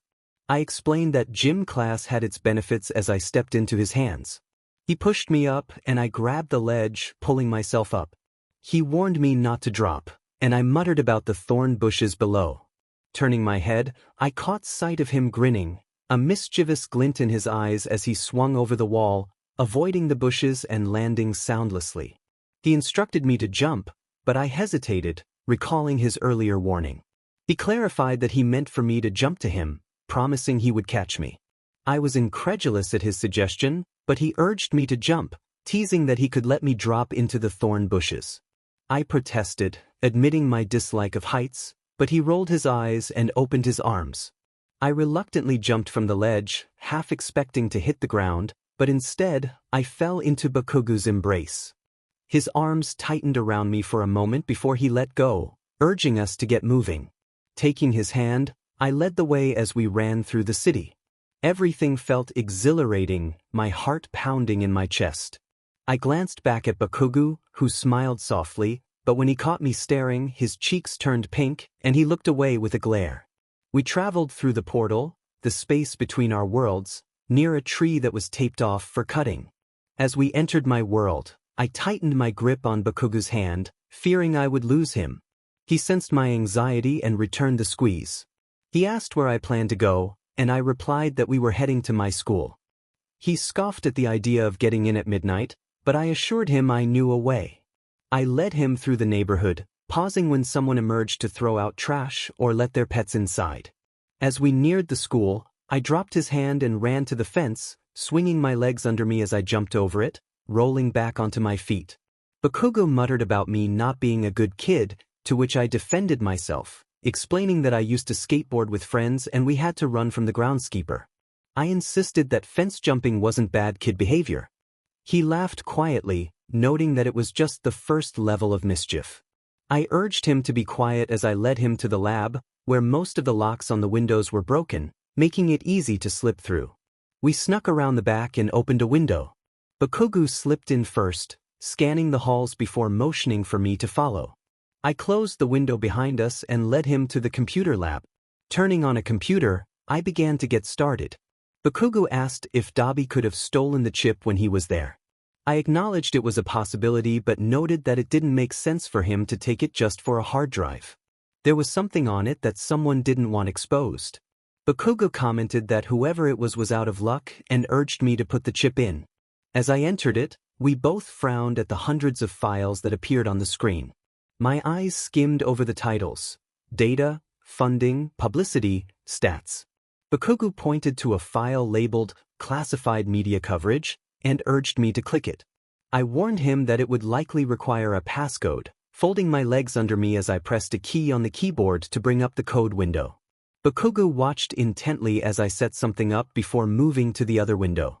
When I clicked on the file, a password entry popped up. I folded my hands under my chin, watching the system run its test with a narrowed gaze. 𝚑𝚑𝚑 noticed I looked pale and asked if I was okay. I assured him I would be fine for now. He reached forward to brush some hair from my face and then noticed my hoodie, narrowing his eyes as he questioned if it was his.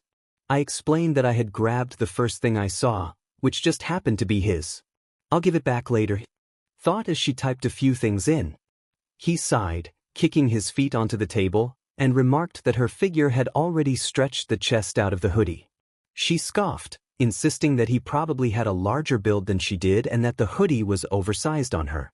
He warned her not to do anything foolish with it, mentioning the hefty price of 15,000 yen. She looked at him in disbelief, questioning why he would spend so much on a hoodie.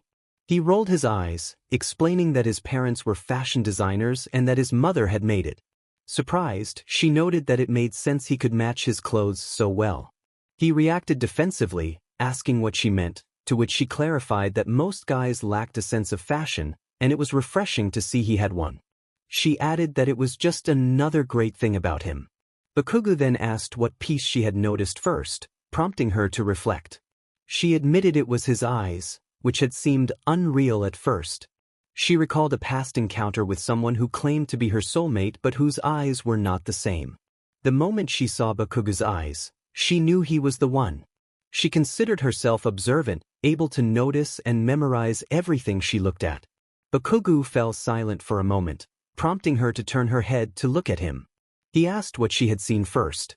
Their conversation was interrupted by the sound of the computer beeping, drawing their attention to the screen filled with news articles.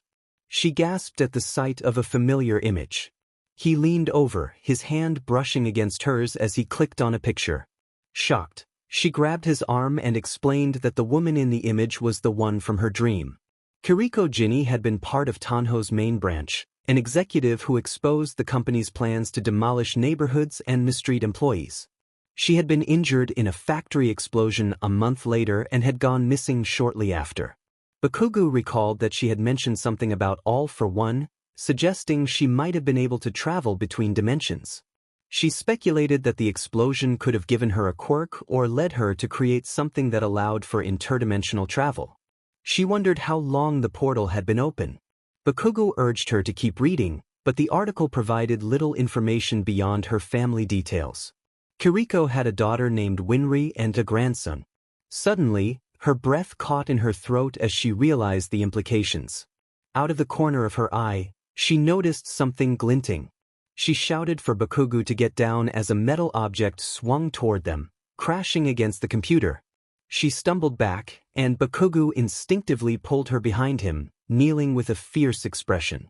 A voice taunted them, revealing itself to be Daisuke Korin, the boy who had previously tried to attack her.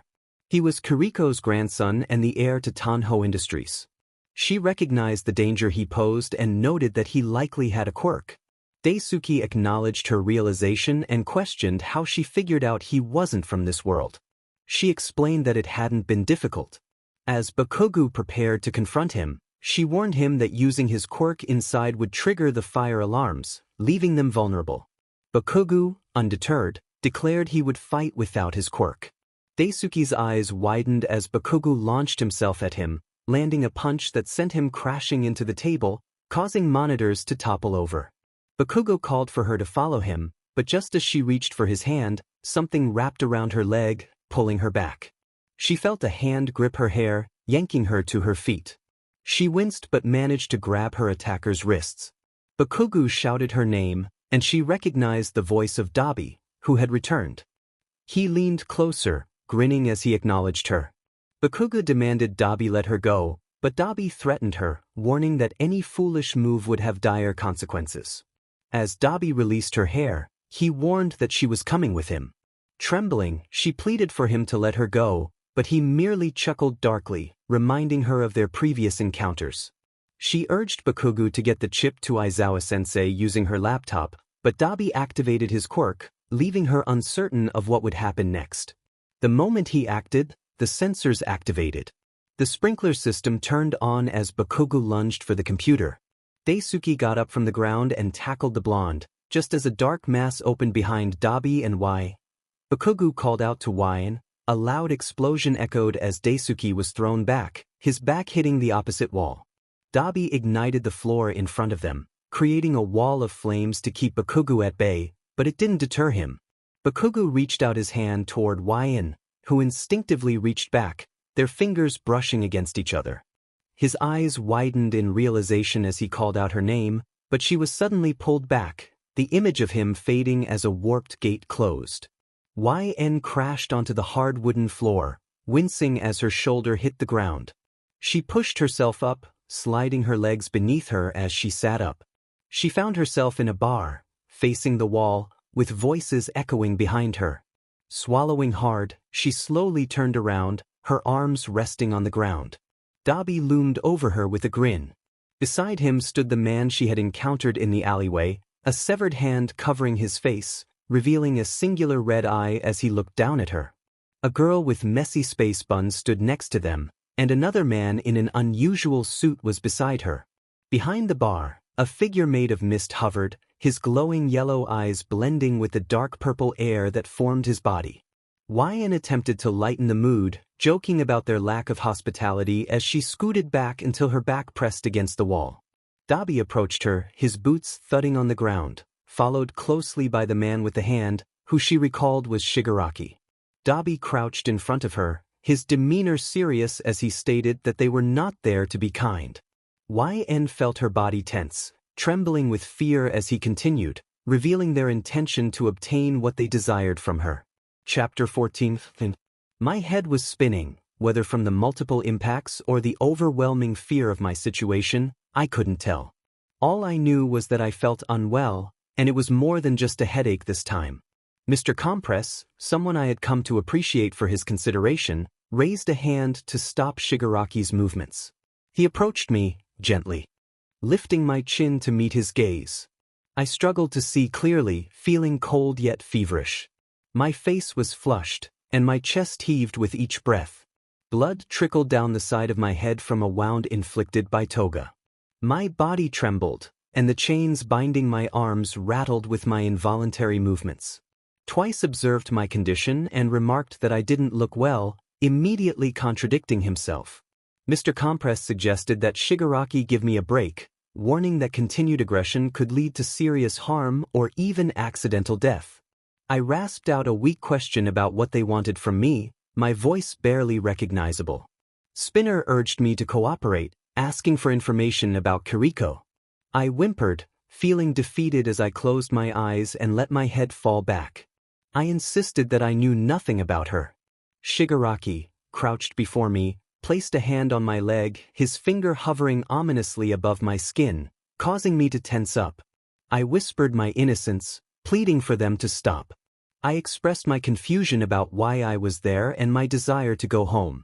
Spinner reiterated that it was clear I didn't have any useful information, suggesting that the heroes likely hadn't shared anything with me. Shigaraki remained skeptical, asserting that someone as important as me could not be left uninformed.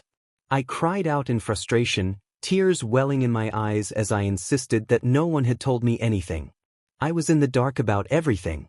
Dabi, pushing off the wall, questioned how I could be unaware of the chaos surrounding me, emphasizing the urgency of my situation. I shook my head, feeling a sense of dread as Shigaraki stood up, releasing his grip on my leg. He looked down at me, his expression unreadable. Shigaraki revealed that all for one wanted me because of my quirks, suggesting that I had the power to eliminate everyone in the room without difficulty. My eyes widened in disbelief as I protested that I didn't possess any quirks. He insisted that I did, claiming I had multiple abilities, and that I was the third user of a powerful quirk called nullification, which could temporarily disable others' quirks. I laughed nervously, unable to accept his words. If I had such a quirk, I wondered why it wasn't working. He explained that I simply didn't know how to use it, mentioning that it had been passed down through generations and that my father had once held this power. Dabi approached me, his demeanor predatory as he explained that I was the last in line to inherit this quirk, which would end with me. Suddenly, the large doors burst open, and I felt a surge of panic. Smoke filled the room, accompanied by the sounds of footsteps and shouting. Dabi cursed under his breath. Mr. Compress urged the others to leave me behind, suggesting they could capture me another time. My mind was a blur, grappling with the implications of having a quirk like nullification. I questioned when I had gained such an ability and the truth about my father. Then, I heard a familiar voice calling my name. A glowing streak of green appeared before I felt someone behind me. The chains fell away, and a wild head of green hair knelt in front of me. Deku smiled reassuringly, promising that he would get me out of there as he lifted me into his arms. I whispered his name, feeling a sense of relief. He confirmed that Bakugo was also there as he moved toward the doors. Aizawa called out to Deku, confirming that he had me. I scanned the room, searching for Bakugo, feeling an inexplicable need for him. When I spotted him, I squirmed in Deku's arms, prompting him to gently set me on my feet. Bakugo rushed toward me, his voice filled with concern as he scolded me for being hurt. I collapsed against him, wrapping my arms around his neck and burying my face in his shoulder as tears streamed down my cheeks. He stood frozen for a moment, his body tense as he hesitated to embrace me. I confessed my fears, expressing my confusion and longing to return home. Without hesitation, he lifted me into his arms, instinctively holding me close. His expression hardened as he glared at anyone who approached, even warning Aizawa to stay away. I felt something soft against my back as he laid me down in the ambulance, climbing in beside me and taking my hand. I called out to him, but he silenced me, insisting that he wouldn't let anything happen to me and that I should save my strength. He vowed not to leave my side. Chapter 18. YN noticed that Bakugo had become protective of her after a certain incident. It was evident that something had shifted in his mind when he saw her, and since then, he had not left her side. He glared at anyone who approached them, even threatening to unleash his explosive power on Deku, Todoroki, and Kirishima when they came by to say hello. Aizawa had sent YN home, and Bakugo insisted on accompanying her. He had packed a bag full of his belongings and was waiting for her when she found him. His hand remained firmly in hers as they left the school, passed through the portal, walked through her city, and entered her house. Upon entering, YN called out to her mother, announcing her return. Her mother responded with excitement, inviting her into the living room where her siblings were present. YN felt a wave of anxiety wash over her. Jojo and Kei would not be pleased to see Bakugo with her. She released his hand to take off her jacket, but before she could say anything, Bakugo moved forward. YN whispered his name, urging him to wait, but he ignored her and stepped into the living room. She hurried after him, grabbing the back of his shirt, but it was too late. Her family had already spotted him. Keiji and Jonah stood up immediately, their expressions filled with disbelief. Jonah exclaimed in frustration, questioning Bakugu's presence. Miyu chastised Jonah for being rude, while YN desperately tried to pull Bakugu back. Bakugu muttered for her to stop, concerned she might hurt herself. YN's mother's eyes widened in recognition, and Bakugu turned to face her and YN's father, bowing slightly. He explained that YN was in danger and needed to be in a safe place, which was why he had come with her. He hoped they wouldn't mind him staying. YN's mother was quick to assure Bakugu that they didn't mind at all, expressing her happiness to finally meet him. YN's father introduced himself, and Bakugu shook his hand, confirming his name. Miyu, with a teasing grin, introduced herself and her brothers, adding a light-hearted comment about YN. Bakugu apologized for his earlier behavior, explaining that he had been trying to protect YN. YN shifted nervously, not wanting her family to know the truth about what had happened. She had hidden most of her injuries beneath Bakugu's hoodie and her sweatpants, but as she moved, the bandages became slightly visible. Jonah noticed the white peeking out from under the hoodie and approached YN, but Bakugu intervened, warning him not to touch her. Jonah reacted with anger, insisting he had the right to check on his sister. YN quickly intervened, trying to downplay the situation by claiming she had merely fallen down the stairs at UA. Miyu and their mother burst into laughter at YN's embarrassment, while Jonah looked on in disbelief. As the tension eased, YN's father suggested that she and Bakugu go upstairs for some rest, noting that they both looked exhausted. Keiji expressed his surprise at their father's decision to let them go alone, but their father reassured him, stating he trusted them. YN agreed and led Bakugu upstairs to her room. As they entered, Bakugu laughed at the sight of her bookshelf, calling her a nerd. YN shot back a playful retort, but Bakugu dismissed her with a scoff. YN's mother poked her head in, bringing a box that her father had insisted she take. Bakugu thanked her as she left, closing the door behind her. YN told Bakugu he didn't have to sleep on the floor, but he insisted he didn't want to aggravate her brothers further. YN noticed Bakugu had been unusually kind that day and commented on it. He was taken aback, insisting he was always nice. YN reminded him of his earlier threat to Deku, which made Bakugu glare at her playfully as he set up an air mattress.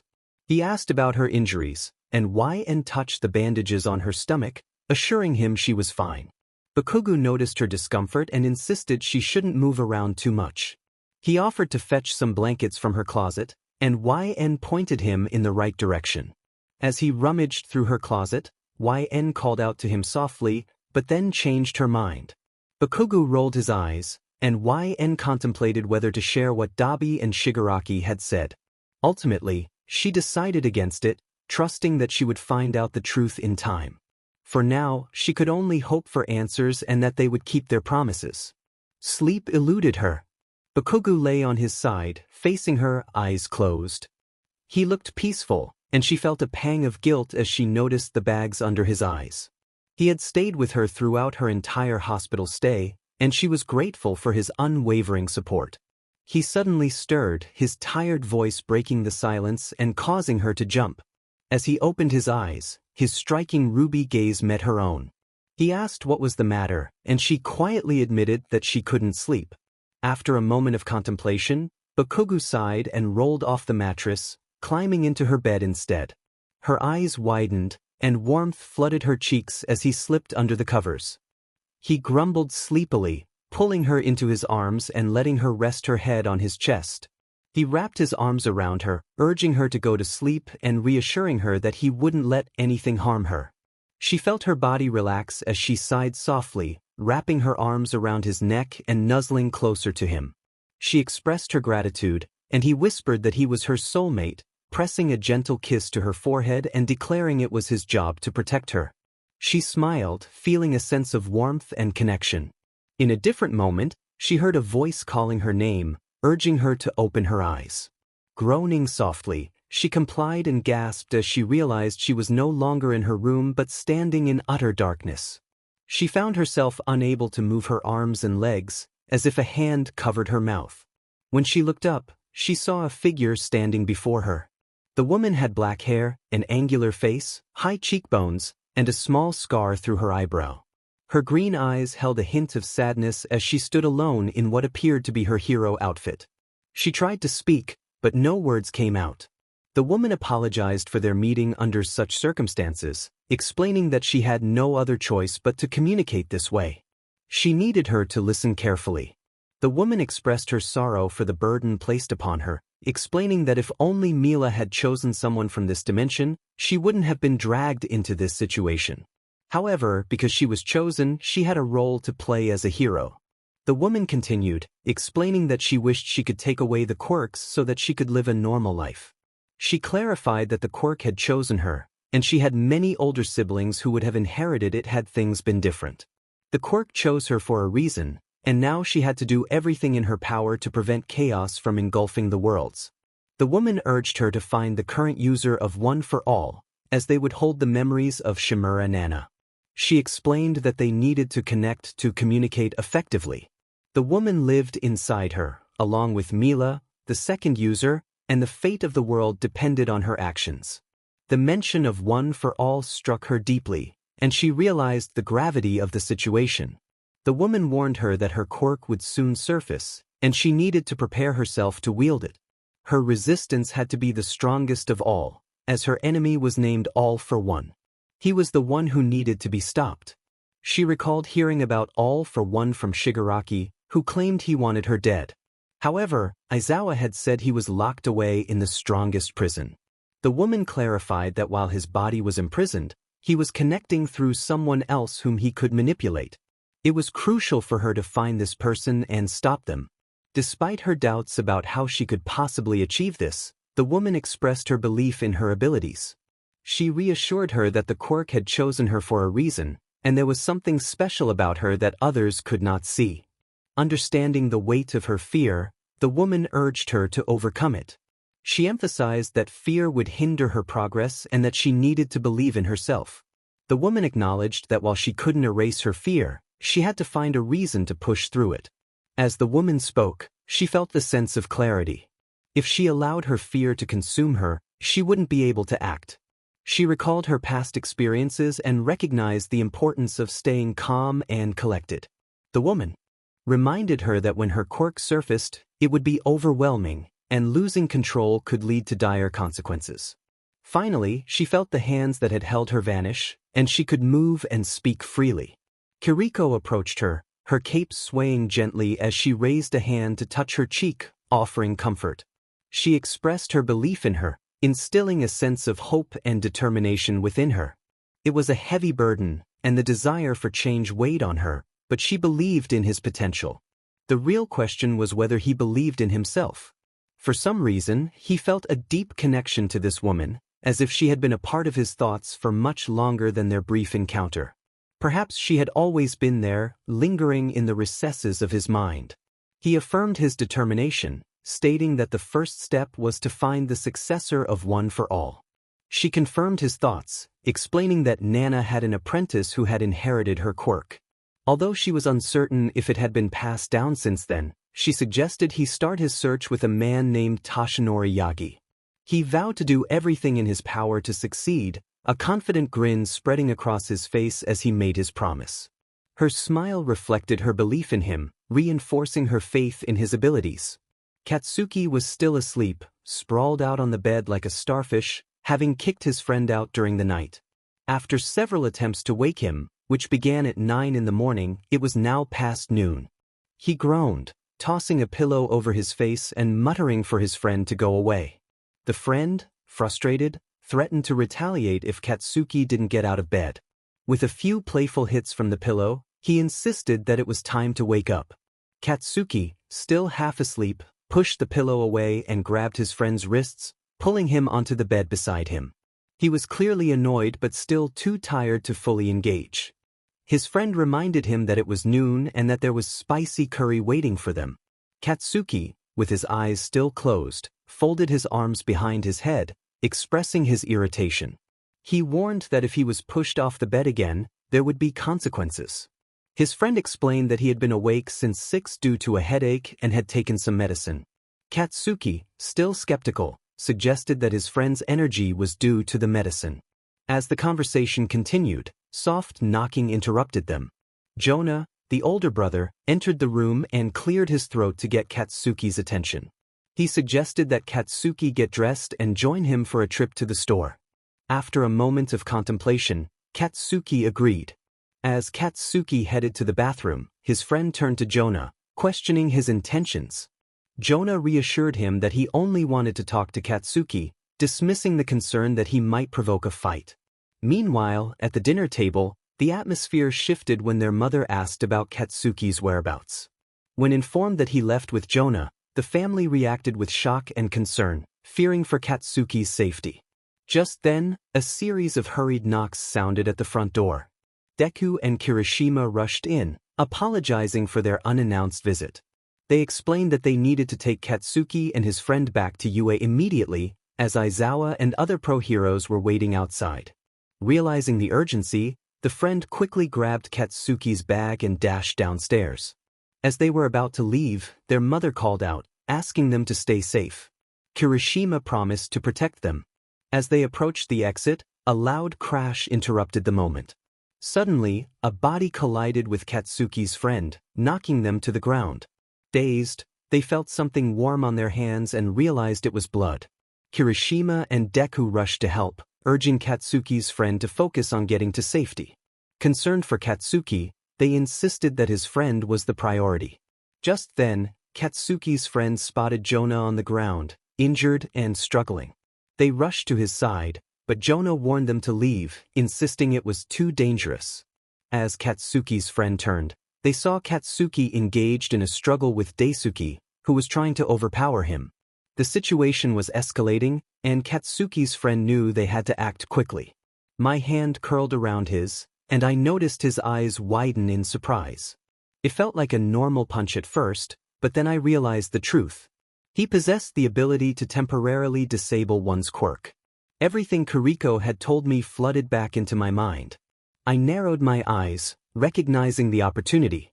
In his shock, Daisuke let his guard down.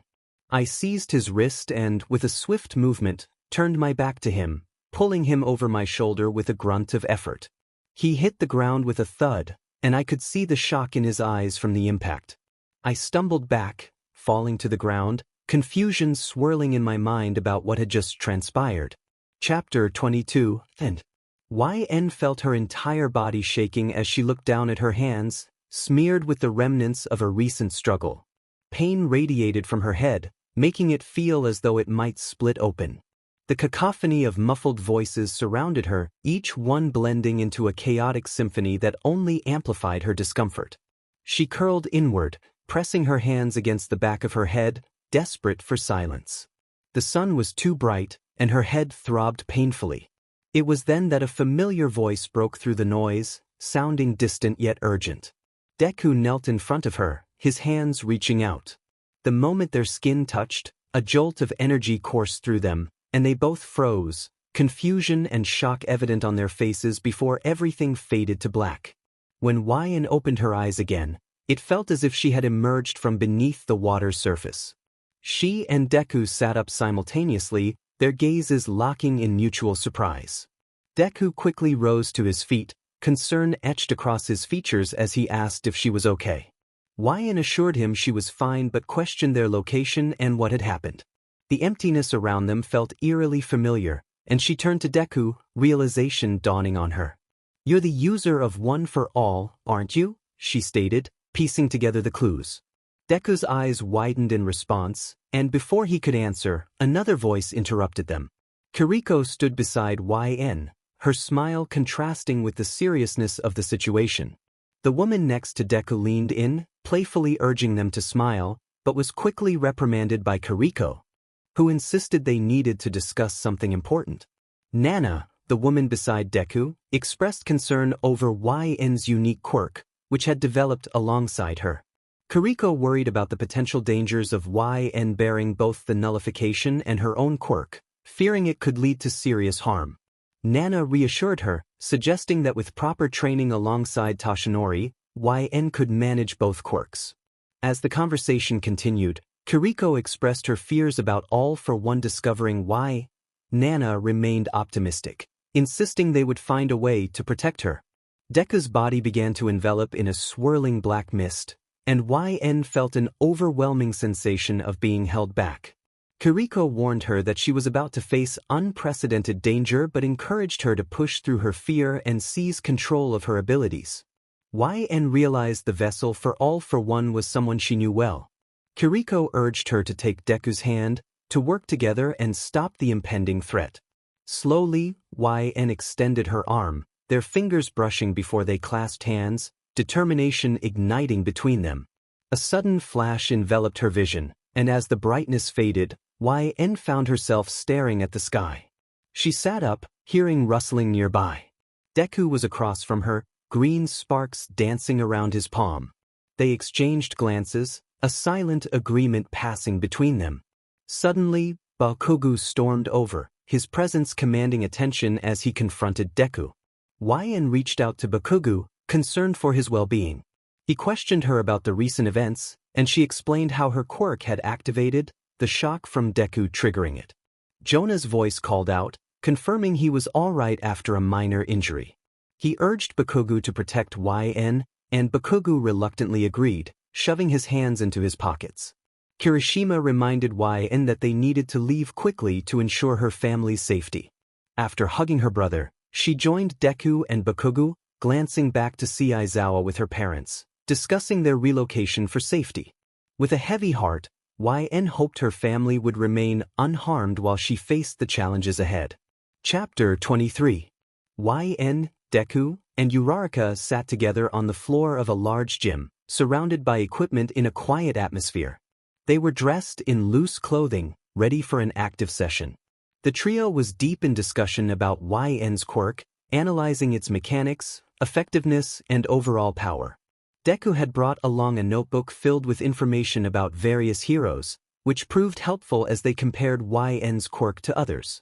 Deku pondered aloud, resting his hand on his chin. He asked if YN had any blood on her hands when she had touched him or Daisuke. YN paused, recalling the moment she had been slammed to the ground and the blood that must have smeared onto her hands. It dawned on her that her quirk didn't activate with just a touch, it activated with her blood. Realizing this, she explained to Deku that the quirk's activation depended on her blood. Deku agreed that it was the only logical explanation, while Uraraka noted that it clarified why none of their quirks had been disabled when YN touched them. YN reflected on how the amount of blood on her hands influenced the strength of her quirk and the effectiveness of others. The more blood she had, the stronger her quirk became, and the weaker the others were. Deku pointed out the potential power of YN's quirk, emphasizing its significance. YN acknowledged that while her quirk was powerful, it required her to be strong as well. Without enhancing her physical abilities, she realized she needed to build her strength to effectively use her quirk. Uraraka highlighted the risks involved, suggesting that blood loss in battle could leave YN vulnerable. YN sighed, acknowledging the worst-case scenario could lead to dire consequences. She resolved to start training and considered discussing her situation with Aizawa-sensei, who could help her join their class for support. Uraraka expressed excitement at the prospect of YN being in their class, while YN decided to inform Katsuki about her plans, confident he would agree to help her train. As she approached Katsuki's room, she knocked and called out to him, but received no response. Hearing shuffling inside, she announced her intention to enter before opening the door. Upon entering, she found Katsuki hastily packing her belongings into her bag without acknowledging her presence. Confused, she caught the bag as he threw it toward her. When she questioned his behavior, he gruffly told her to leave, insisting she would only be a hindrance. YN was taken aback by his harsh words, struggling to comprehend his reasoning. Katsuki's glare intensified as he expressed his frustration, claiming she was not meant for their world and that he had to constantly protect her. YN felt a mix of shock and hurt at his accusations. She stood silent as he continued, asserting that soulmates should be equals, and he shouldn't have to keep her alive. His words stung, and she finally found her voice, challenging his assertion that she wanted to be taken. With tears in her eyes, she expressed the fear and helplessness she felt, emphasizing that she would never wish for such a fate. Katsuki's demeanor faltered for a moment as he witnessed her emotional turmoil, but the tension in the room remained palpable. How about I suddenly move upon you the weight of 2 dimensions, give you a quirk that's so powerful it could potentially take out everyone in this world at once, and then tell you that you only have a limited time to master it before facing the one person who brought the #1 hero to retirement? Bakugo stepped back as I approached, backing him until he hit his bed. Regret washed over his face, and he opened his mouth to speak, but I interrupted him before he could. He was nothing like I had imagined. He was nothing like anyone had ever described. I felt certain that a mistake had been made. There was no way he could be my soulmate. Bakugo looked hurt, but for some reason I didn't care.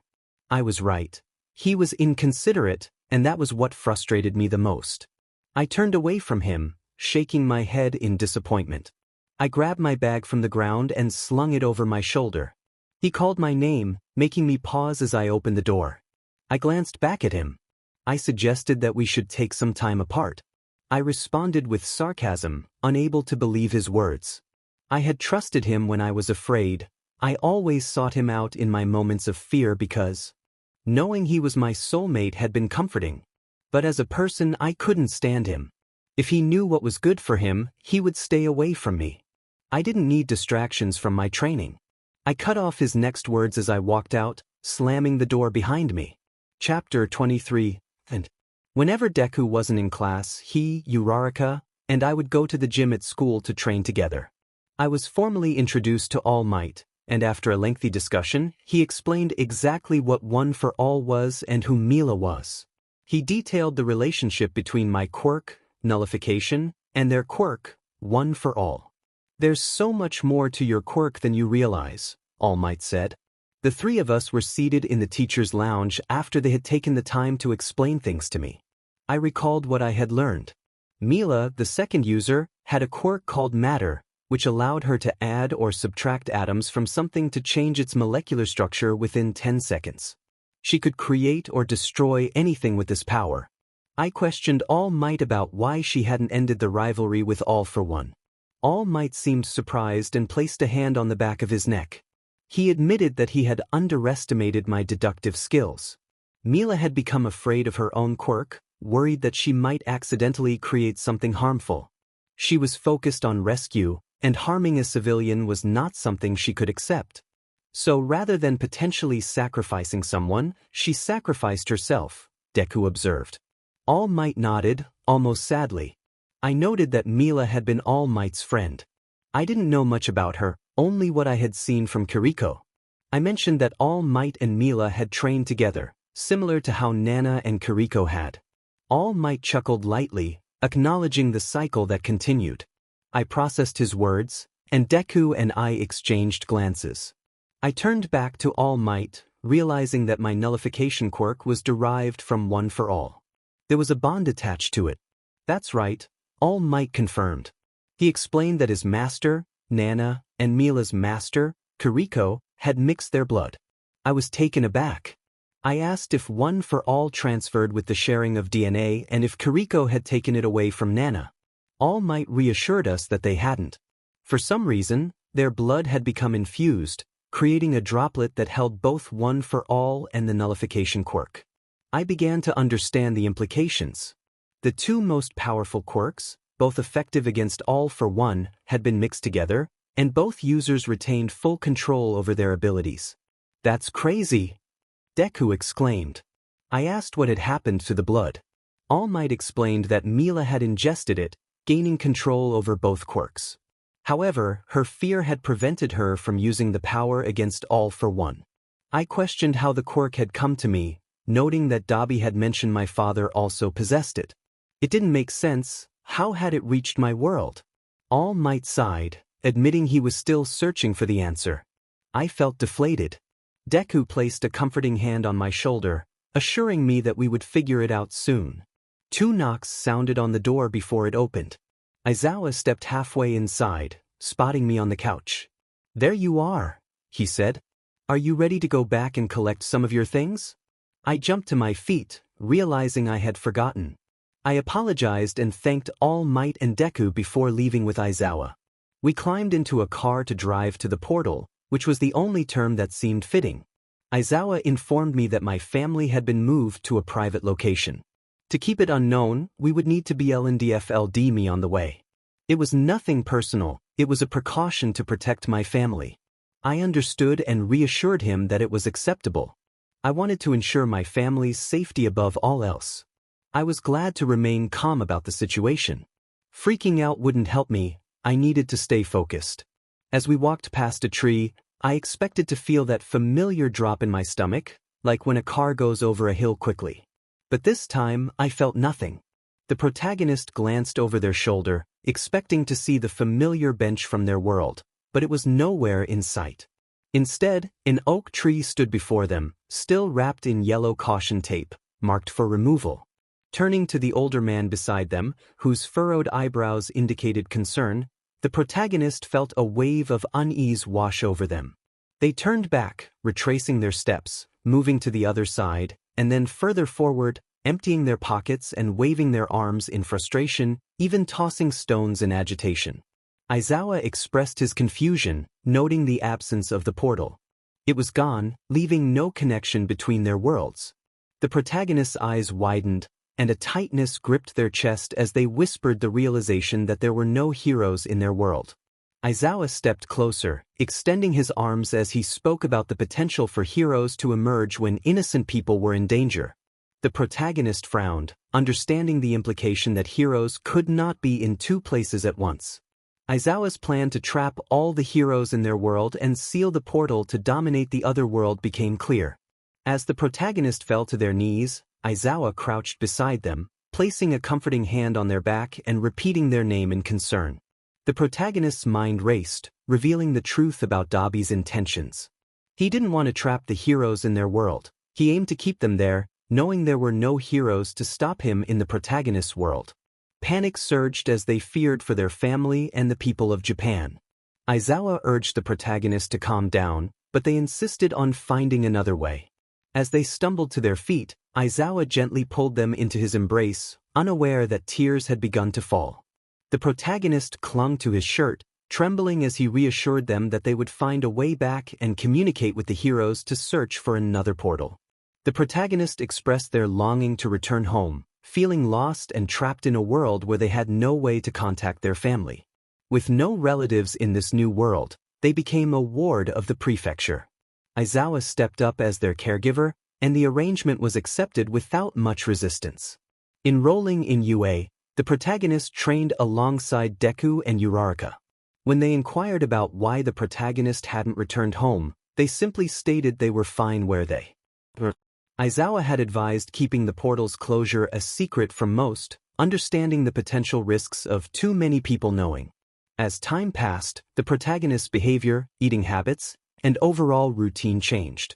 They trained diligently with Deku every day after classes and spent weekends balancing physical training with hero studies.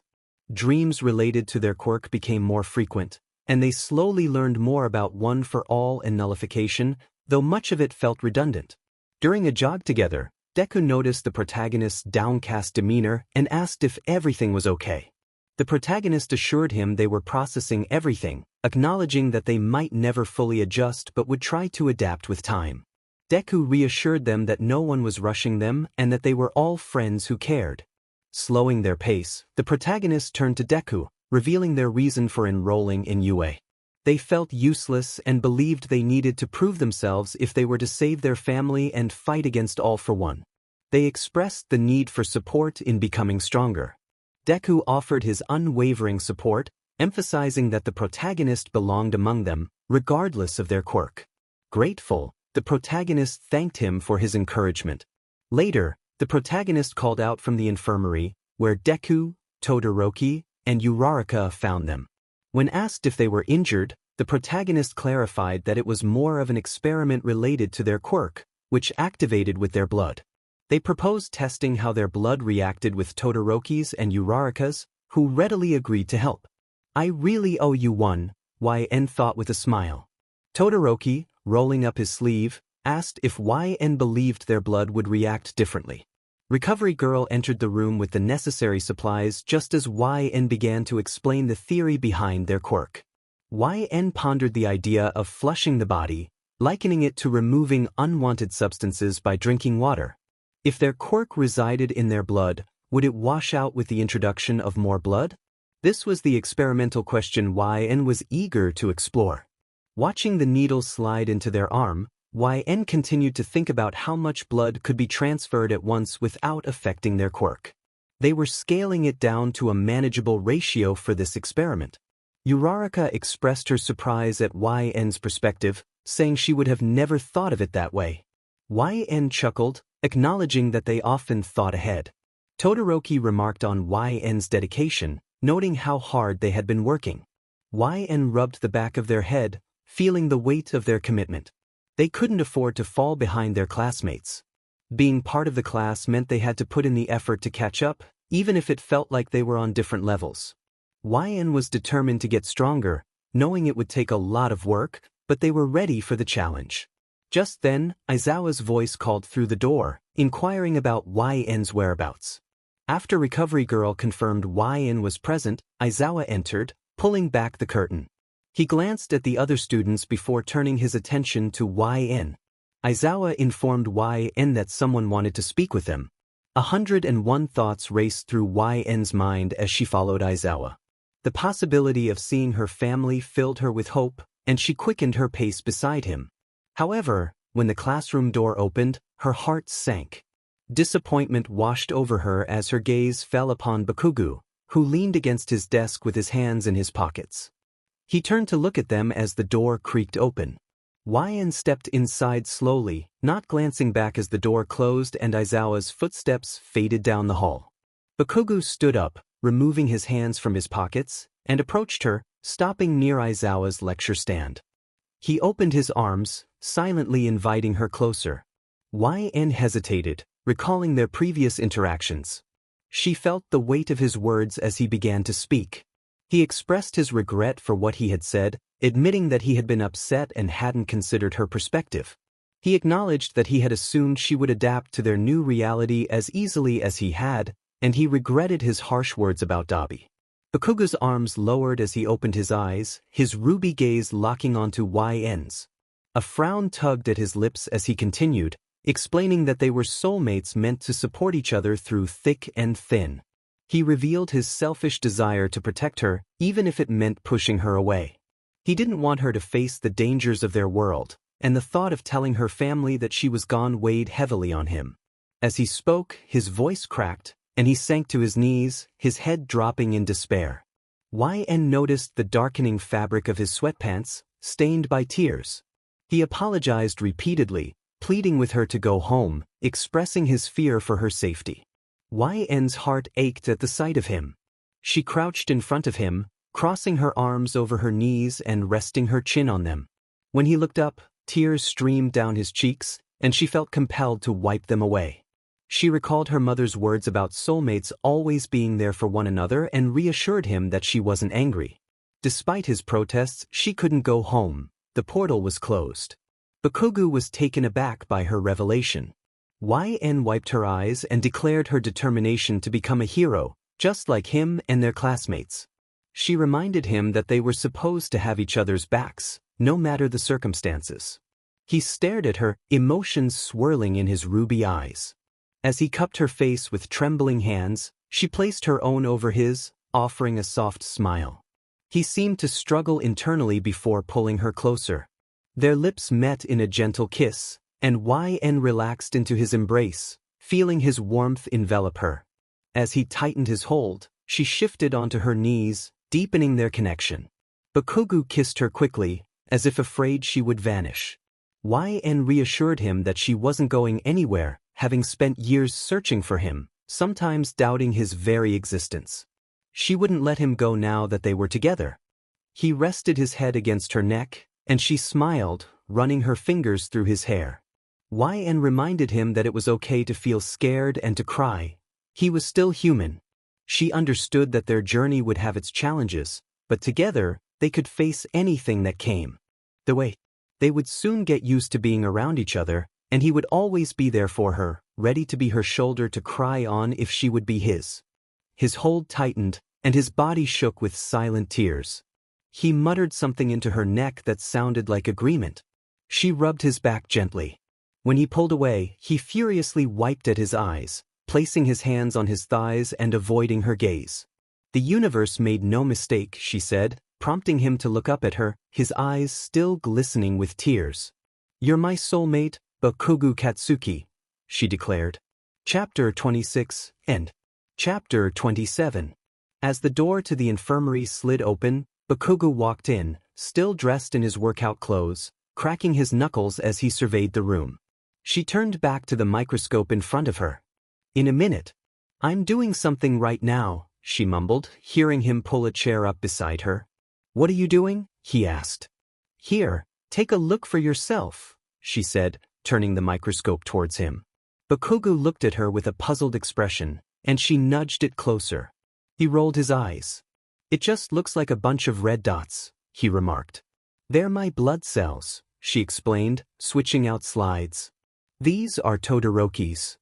Immediately he noticed the difference. They're different, he said. Exactly. My quirk is in my blood, so it's different from everyone else's. And this one is a mix of mine and Uraraka's, she continued, switching out slides again. What the hell? Bakugo exclaimed in surprise. It looks like yours. Yeah. I tested to see what would happen if I received a blood transfusion. However, in another test, I used Todoroki's blood more than mine, and it didn't fuse together. Originally, there are around 10.5 pints, or 5 liters, of blood in the human body. Depending on body weight, mass, and physique, the amount of blood one can lose varies. I can lose around 4 pints of blood before going into shock, which can be considered severe. In every ratio, my blood has to be more than the donor, she explained.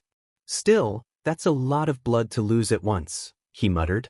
I don't think it'll ever come to that, but it's good to know, she replied, placing the slides back into their sleeves. It would have been bad if I figured it out in the middle of a fight. Yeah, I'd say so, he scoffed, watching her stand to replace the samples in the fridge. Don't worry about me so much, Katsuki, she said, motioning towards the door. I'm pretty smart, so I think I can handle this. Not to mention I've been training a lot more recently.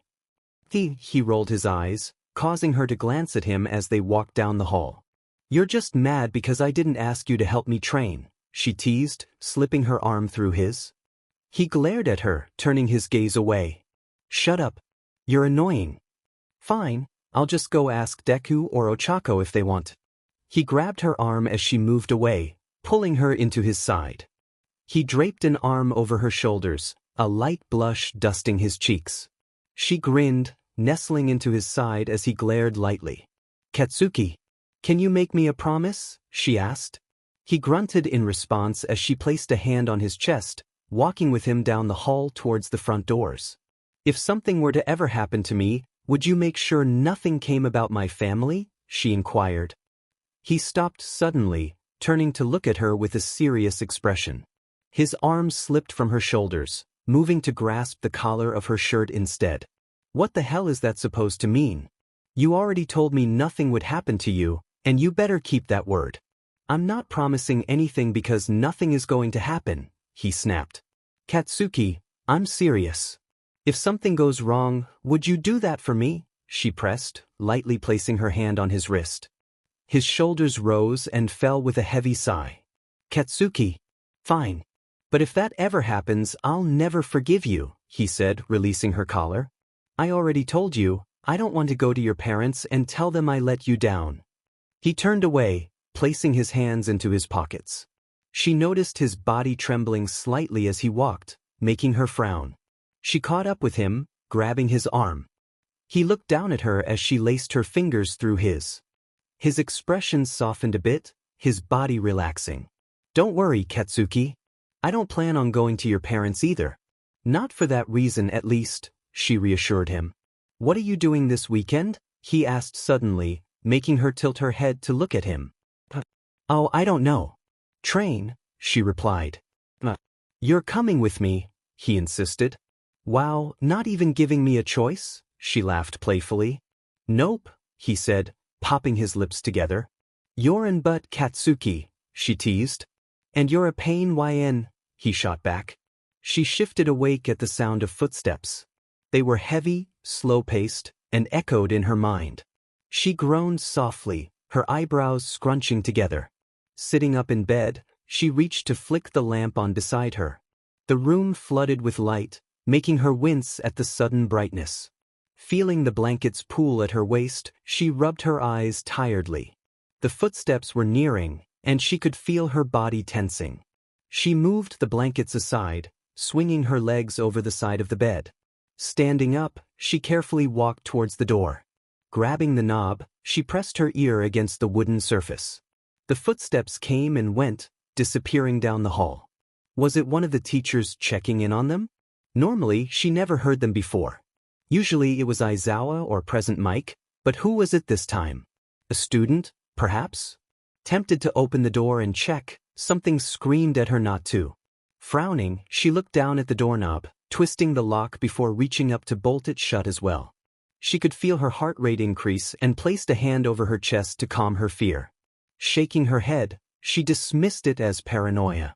She had always been a little jumpy, which was why she used to keep her door open when she was home. Turning away from the door, she headed back towards her bed. However, YN felt her entire body go rigid when she heard the floor creak in the hall, directly outside her door. She turned, her face twisting with fear. Someone was there, it was certain. The girls had warned her about Mineta lurking around sometimes, but this late at night? It was well past midnight. She glanced at her nightstand where her phone rested. Her heartbeat pounded in her ears. She was scared. Someone was. She had locked the door, so they couldn't come in, right? YN grabbed her phone from the nightstand, ripping it from the charger before bolting into the bathroom. She shakily pressed her contacts, easing the door shut with a click. Holding the phone up to her ear, her hands trembled as she backed up, getting into the tub. It rang 4 times before it picked up, but the voice didn't belong to the person she called. "Hey, YN. What's up?" It was Kirishima. YN whispered, her gaze trained on the door. "Kirishima? Where's Katsuki?" "He's in the bathroom. Oh, he's out now." "Hey bro, it's YN." Muffled teasing echoed in the background before Bakugo snatched the phone back. "What? I thought you were asleep?" YN froze when she heard a click. Her eyes widened as she stood up from the tub, cracking the door open. She watched in horror as the lock on her door began to twist. Quickly, she shut the door, locking it, and pressed her back against it. "YN, boy." "Katsuki," she whispered, her voice wavering. "So someone's trying to get into my dorm." "What? I'm on my way. Please hurry. I'm scared." Mina soothed YN, holding her close. "No one's here, hun. I'm telling you, someone was there," YN insisted. "Someone was trying to get in here." "Are you sure you weren't dreaming this?" Bakugo asked, arms crossed over his chest. YN moved away from Mina's arms. "Katsuki, I swear, someone was there. I heard their footsteps go down the hall, and then when I went to lay back down, they were in front of my door. I went to the bathroom, and they were unlocking my door when I called you," she said firmly. "Well, considering the door was still locked when we came," Kaminari said, jiggling the handle of her door for emphasis, "I don't think they were very successful. You were probably just lucid dreaming." "It wasn't a dream," YN exclaimed. "I was wide awake." "YN, I'm sure it was nothing," Kirishima reassured her.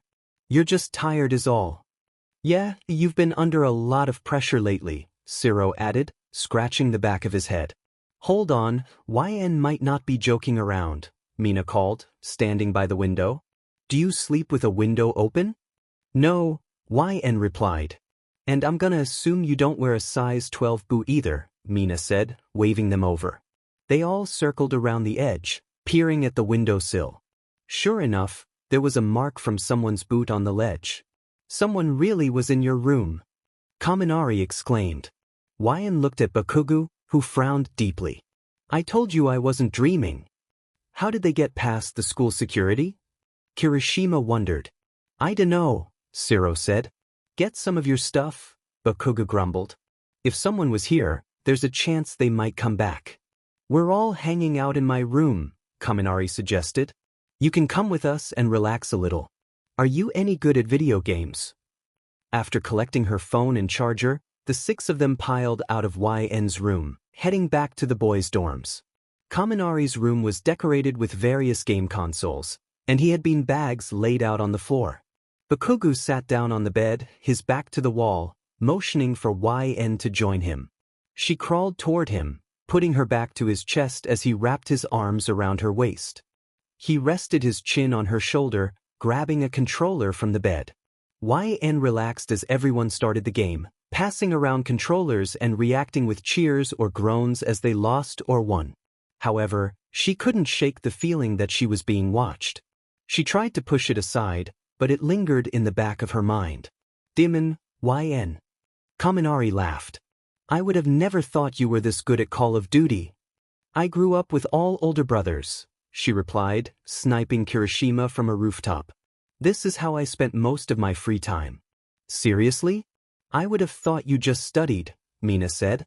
No offense, you're just stupidly smart. That was an oxymoron, and I didn't need to study. I can look at something and instantly memorize it. Studying wasn't necessary when I didn't even have to double-check the material before passing a test, YN explained, handing the controller to Zero. She turned around, causing Bakugo to raise an eyebrow before rolling his vermilion eyes. She wrapped her legs around his waist, draping her arms around his shoulders.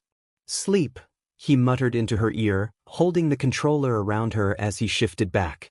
I got you. YN nodded sleepily, nuzzling her face into his neck. She breathed in his scent, causing her body to relax. While nobody was looking, he pressed his lips to the side of her head, his warm hands rubbing her back. It wasn't long before she was fast asleep. Aizawa-sensei? YN called, knocking on the door before cracking it open. Come in, he replied. She opened the door to the meeting room, clutching the strap of her bag in her hand. She walked inside, sliding the door shut behind her. She swallowed at the sight of many heroes she hadn't met before sitting around the table. This is the girl? One asked, tall and covered in flames, looking rather intimidating. Her name is LNYN, Midnight said. Come sit, honey. What's this about? YN asked, placing her bag on the ground beside her as she took the seat next to Midnight. Aizawa sat on the opposite side of her. First off, let me introduce myself, a man said, standing up. The first thing YN noticed about him was the large set of red wings on his back. He walked to the front of the room, crossing an arm over his stomach as he bowed, outstretching his wings as he did. I'm the current number 2 hero, Hawks, he said, straightening up. I don't believe I've gotten to meet the gem of UA until now. Hawks, the intimidating man snapped. We don't have time for chit-chat. Do you even know what kind of danger this girl is in? Danger? YN echoed before she could stop herself. Midnight placed a hand on YN's shoulder, glancing at All Might as she spoke about receiving something the previous night. YN immediately connected it to the recent break-in, expressing concern about the intruder's actions. Aizawa's surprise at YN's knowledge prompted YN to explain that a footprint had been left on their windowsill after the intruder entered their room. Hawks questioned why they hadn't been informed sooner, and YN explained that they intended to tell Aizawa when class began. YN had spent the night in Mina's room, and several friends had come to check on them after hearing noises in the hall, but they only found the footprint. All Might's serious tone indicated the gravity of the situation, noting that if the intruder had accessed YN's dorm room, it changed everything. Fat Gum suggested placing YN under protective custody, while a woman with rabbit ears assured that someone would be with YN at all times. YN, feeling anxious, pressed for an explanation about the situation and what the intruder had left behind. Hawks and All Might shared a glance before Hawks activated a projector, revealing a video that made YN's heart race. A woman was tied to a chair, her hair obscuring her face as she quietly sobbed. Suddenly, a figure stepped into view, and YN recognized the black long coat and burned skin of Dabi. Dabi greeted YN, mentioning how difficult it had been to find them and tauntingly revealing that he had YN's family. He introduced the woman as YN's sister, Miyu, and made a chilling proposal. In exchange for their lives, he wanted YN's. Miyu, struggling against Dabi's grip, urged 𝚑𝚑𝚑 not to consider the deal. 𝚑𝚑𝚑 laughed at their bond, giving 𝚑𝚑𝚑 a deadline of 2 weeks to decide. As the video ended and the projector shut off, Midnight reached for 𝚑𝚑𝚑's hand, startled by the intensity of their shaking, which stemmed from anger rather than fear. 𝚑𝚑's fury boiled over as they confronted Aizawa, insisting that they could not sit idly by while their family was in danger. Hawks attempted to calm 𝚑𝚑, but their determination only grew stronger. 𝚑𝚑 argued that they needed to take action, expressing a willingness to take the provisional license exam to save their family. 𝚑𝚒𝚒𝚎 and 𝚑𝚒𝚑 tried to reason with 𝚑𝚑, emphasizing that it wasn't their fault and that they lacked the necessary training. Panic began to replace 𝚑𝚑's anger as they feared failing the exam and being unable to save their family. Midnight reminded 𝚑𝚑 not to let fear take control, prompting a discussion about the possibility of allowing 𝚑𝚑 to take the exam. All Might agreed, but Aizawa firmly stated that he believed 𝚑𝚑 could pass. With Aizawa's support, the group debated the implications of allowing 𝚑𝚑 to take the exam, ultimately deciding that Aizawa would take responsibility for 𝚑𝚑's actions. As 𝚑𝚑 pushed themselves to their limits during the training simulation, exhaustion set in. Despite their bloodied knuckles and fatigue, they refused to stop, determined to prove themselves. The simulation ended with the robots collapsing, and 𝚑𝚑, panting and frustrated, demanded that the training resume, ignoring the concerns of those around them. "How long have you been in here doing this?" Bakugo asked, concern evident in his voice. The response came with a scratchy tone, revealing the exhaustion that had settled in. The determination to pass the exam was palpable. Bakugo scolded, pointing out the danger of overworking oneself. He questioned whether any breaks had been taken, and the answer was a hesitant no. "You're going to have a heat stroke," he exclaimed, sweeping the other off the ground and into his arms. There was no resistance. Deep down, the truth was acknowledged. Overworking had become a habit, but the urgency to succeed loomed large. Aizawa and Midnight had spoken on their behalf, and failure was not an option. Bakugo placed a cold cloth on the back of their neck, emphasizing the need for balance. He reminded them that strength couldn't be gained overnight. Looking up from the water bottle, hair falling into their face, the weight of responsibility was heavy. There was less than 2 weeks to save their family, and the thought of sacrificing everything for them was resolute. Bakugo snapped back, incredulous at the notion of giving up. The response was firm. This was about family, the very reason for existence in this world. "And who'll protect them if you die?" he retorted, his voice sharp. He made it clear that he wouldn't be able to forgive if anything happened to them. The bond they shared was significant, and he was determined to protect them. Apologizing in advance, the resolve to stand up was clear. The rag was tossed aside, and the water bottle was placed on the bench. Bakugo's expression shifted as he held the cloth he had used earlier. It was a harsh truth, but the focus was solely on saving family, regardless of the emotional toll it might take. Bakugo's concern deepened as he pointed out the dangerous mindset. The urgency of family was acknowledged, but the risk of self-destruction was a heavy burden. The response was fierce. Family was the only reason for existence. The past was filled with near tragedies that had shaped their resolve. The urgency to protect them was unwavering, and the threat posed by 𝚑𝚑𝚑 was infuriating. There was a determination to pursue them, regardless of the exam outcome. The frustration with the hero's promises was evident, and the desire to take matters into their own hands was strong. The conviction to not let family perish was clear. Sacrificing everything for their loved ones was a price worth paying. The thought of losing them was unbearable, and the apology for the situation was heartfelt. Bakugo's expression softened as he processed the weight of the words. He shook his head slowly, a grin breaking through.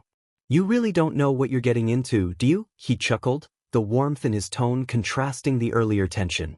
The confusion was evident, but Bakugo's grip on their face was firm. "If you go, I'm coming with you. I said I wasn't letting you go, didn't I? I'm not backing down from that. So get used to me," he declared, tilting his head with a confident grin. His hand moved from their cheek to their chin, lifting their head as he pulled them closer. "Because I'm not going anywhere." I had never felt so stressed in my life. Blood trickled down the side of my face, and my hands trembled at my sides. My chest heaved with uneven breaths, and my heart raced, trying to calm the relentless pounding in my body. The adrenaline was fading, making the cuts on my palms and face sting. The room was silent, save for the shifting of rubble behind me. I stared at the screen with hopeful anticipation. Aizawa, Midnight, All Might, and Power Loader were all there with me, waiting. I felt my breath catch as names began to appear on the screen. Sugai Sachiko. Toyota Mariko. Sakamoto Mitsuko. Okawa Kameo. 7th.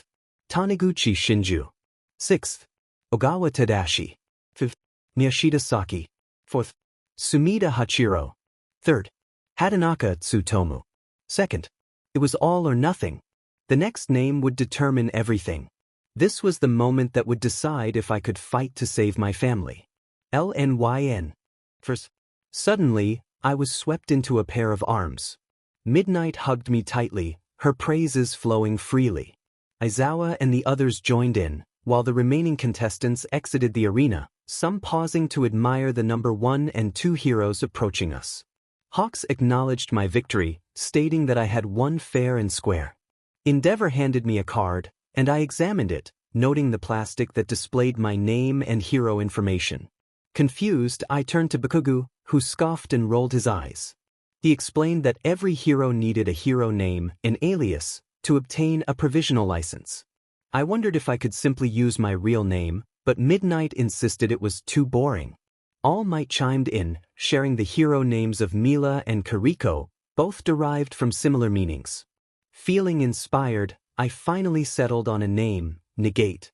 As we prepared to leave, Aizawa placed a hand on my back, guiding me to get cleaned up and return to UA. When I opened the door, all the lights flickered on, and the room erupted with cheers. Faces emerged from behind furniture, and I was taken aback. Mina congratulated me, and Deku smiled proudly. Todoroki offered his congratulations as well. The common room was decorated with banners and balloons, and a table filled with food awaited us. Everyone was genuinely happy, even Bakugo. He sat with his arms crossed, a grin on his lips. I dropped my bag and trudged over to him, collapsing against him with a groan. I complained about how awful the experience had been and expressed my exhaustion and hunger. Bakugo told me to sit down and eat, and I gladly obliged. As I settled in with everyone, Bakugo pulled me down onto the couch beside him. I glared at him lightly but soon rested my head on his shoulder. He noticed I didn't seem happy, and I reassured him that I was just tired. Bakugo encouraged me to lay down, and I shifted to rest my head in his lap, feeling his arm drape over my waist. I held onto his shirt, closing my eyes with a sigh. He reminded me that I still had another week and advised me to take a break to avoid overworking myself.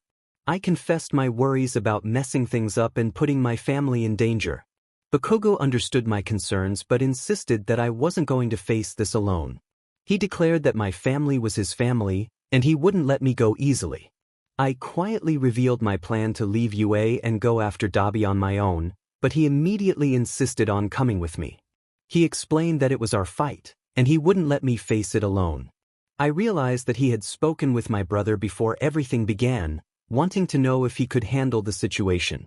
Bakugo's determination reassured me, and I felt a sense of comfort in knowing I wouldn't have to face this challenge alone. My body was coated in sweat, my chest rising and falling rapidly in a panic.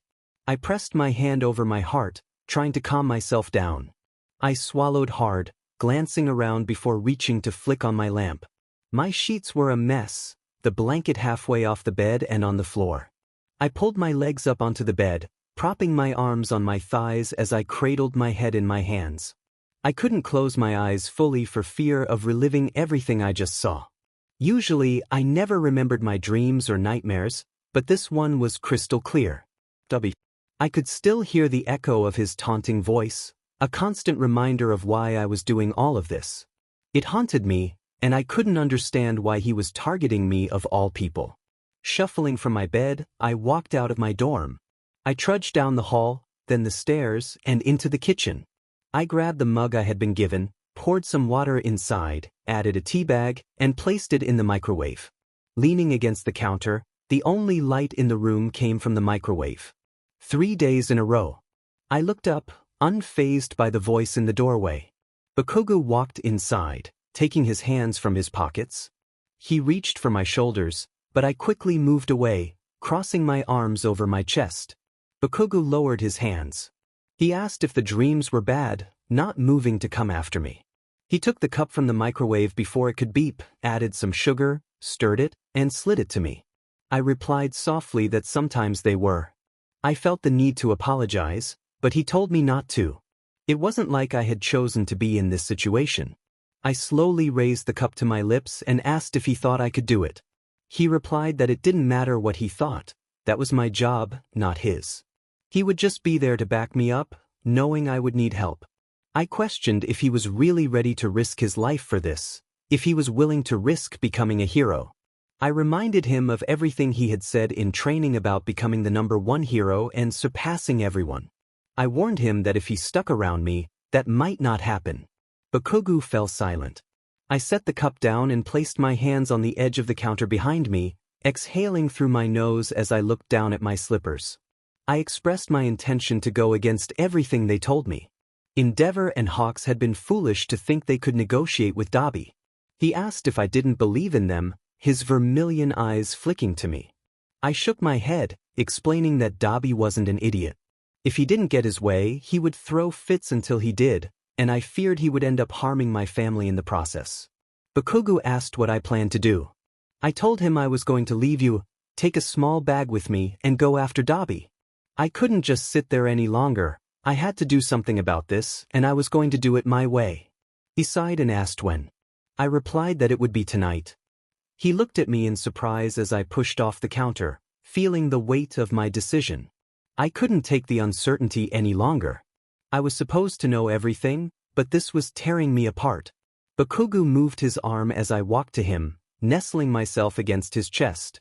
He placed a hand on the back of my head, lowering his head closer to mine. I held onto his shirt, trembling in his embrace.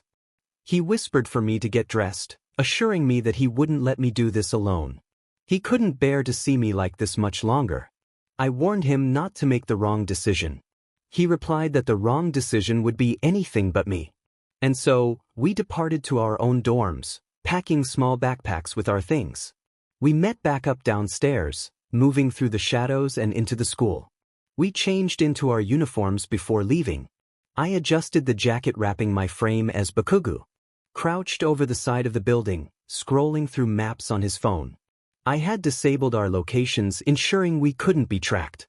I also modified our suits, leaving any technology from the school behind. 𝚑𝚒𝚑 noted that there were 6 warehouses in the area and asked if I was sure it was in this prefecture. I muttered that I was almost positive, explaining the coordinates I had for Tokyo and the warehouse where Ḍabi had first taken me. I was certain he would keep it where I could figure it out. He asked which warehouse we should go to first. I took his phone, tapping through the locations he had pinned, and decided on one. 𝚑𝚒𝚑 stood up, sliding his phone into his bag and stretching his arms above his head. I looked at him, saying it wasn't too late for him to go back to UA. We would be considered vigilantes now, and the heroes wouldn't approve. He dismissed my concern, stating that those who messed with my family shouldn't have brought them into this. Soulmate or not, he wouldn't let anyone get hurt because of them.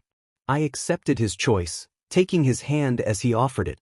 He pulled me to my feet just as a breeze blew past us, causing our hoods to fall. He grinned, eyes lighting up with anger as he expressed his desire to get back at those who had hurt me. I shook my head, smiling as he leaned in closer. With determination, we prepared to move forward. The sound of the metal doors slamming against the concrete floor echoed in the storehouse. A figure was placed in the center of the room, a burlap sack over their head. Their arms were tied behind them, legs bound to the chair. The clothing made it clear who it was. Miyu was there, and the realization spurred a rush of urgency. Running forward, the protagonist was joined by 𝚑𝚒𝚑 at their side. The antagonist, Ḍabi, emerged from the shadows, taunting them about the brevity of their mission. 𝚑𝚑𝚑 prepared to attack, but the protagonist stopped him, prioritizing Miyu's safety. They instructed 𝚑𝚑𝚑 to untie her and assess her injuries, emphasizing the need to get her to a hospital if necessary. Ḍabi approached, acknowledging the protagonist's decision to break away from the heroes. The protagonist's hand curled around a metal ring on their finger as they questioned Ḍabi about their family's whereabouts. Ḍabi assured them that their family was not dead but hinted at a deeper connection involving 𝚑𝚑𝚎𝚎 and his puppets. The protagonist connected the dots, realizing 𝚑𝚑𝚎𝚎𝚎 was involved. Ḍabi confirmed this, revealing 𝚑𝚑𝚎𝚎's infatuation with the protagonist, which led to his actions. The protagonist declared that 𝚑𝚑𝚎 was their target now, dismissing Ḍabi as no longer relevant. Ḍabi's form transformed into a liquid as the protagonist struck him, a swift and decisive move. Bakugo reported that Miyu was unconscious but had serious injuries. The protagonist resolved to take her to the hospital, pulling out their phone to show Bakugo footage of their allies, confirming that help was on the way. Bakugo lifted Miyu into his arms, and they escaped through a window, avoiding potential traps. As they jumped across rooftops, Ḍabi gave a casual salute, but the protagonist chose to ignore him. Upon returning to their base, Endeavor confronted them with anger, questioning their reckless decisions. Bakugo defended their actions, stating that Miyu's survival was due to their intervention. Aizawa intervened, urging Endeavor to back off. The protagonist, determined to be with Miyu, turned away from the confrontation. They and Bakugo made their way to Miyu's hospital room, where she sat up, her eyes widening in relief at their presence. Miyu expressed her worries, and the protagonist comforted her, assuring her of her safety. Bakugo, respecting the moment, closed the door quietly. The protagonist then shifted the conversation, urging Miyu to listen closely. They explained their plan to leave and search for their family, instructing her to keep their involvement a secret from the heroes. Miyu's expression turned serious as she promised to wait for their return. With a determined grin, the protagonist reassured her that they would come back, emphasizing Bakugo's role in their mission. Bakugo reminded them that they needed to leave soon to reach their destination before sunset. Miyu, reluctant to let them go, held onto their hands tightly. The protagonist promised to return with everyone, instilling hope in her heart. Katsuki slowly shifted awake, quickly sitting up beside her. His arm remained around her waist, his hand resting over her stomach. As she opened her eyes, his mother entered the room, concern evident on her face. His mother asked if they were all right, and she quickly assured her that they were fine, apologizing for intruding. His mother smiled warmly, inviting her to call her Okayasan, emphasizing that she would always be welcome. Curious about how long she would stay, his mother hoped it would be long enough for breakfast. She cut Katsuki off before he could protest, offering to help with cooking.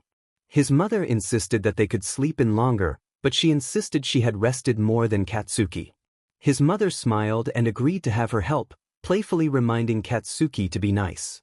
Katsuki groaned in response, falling back into the sheets, still holding her tightly.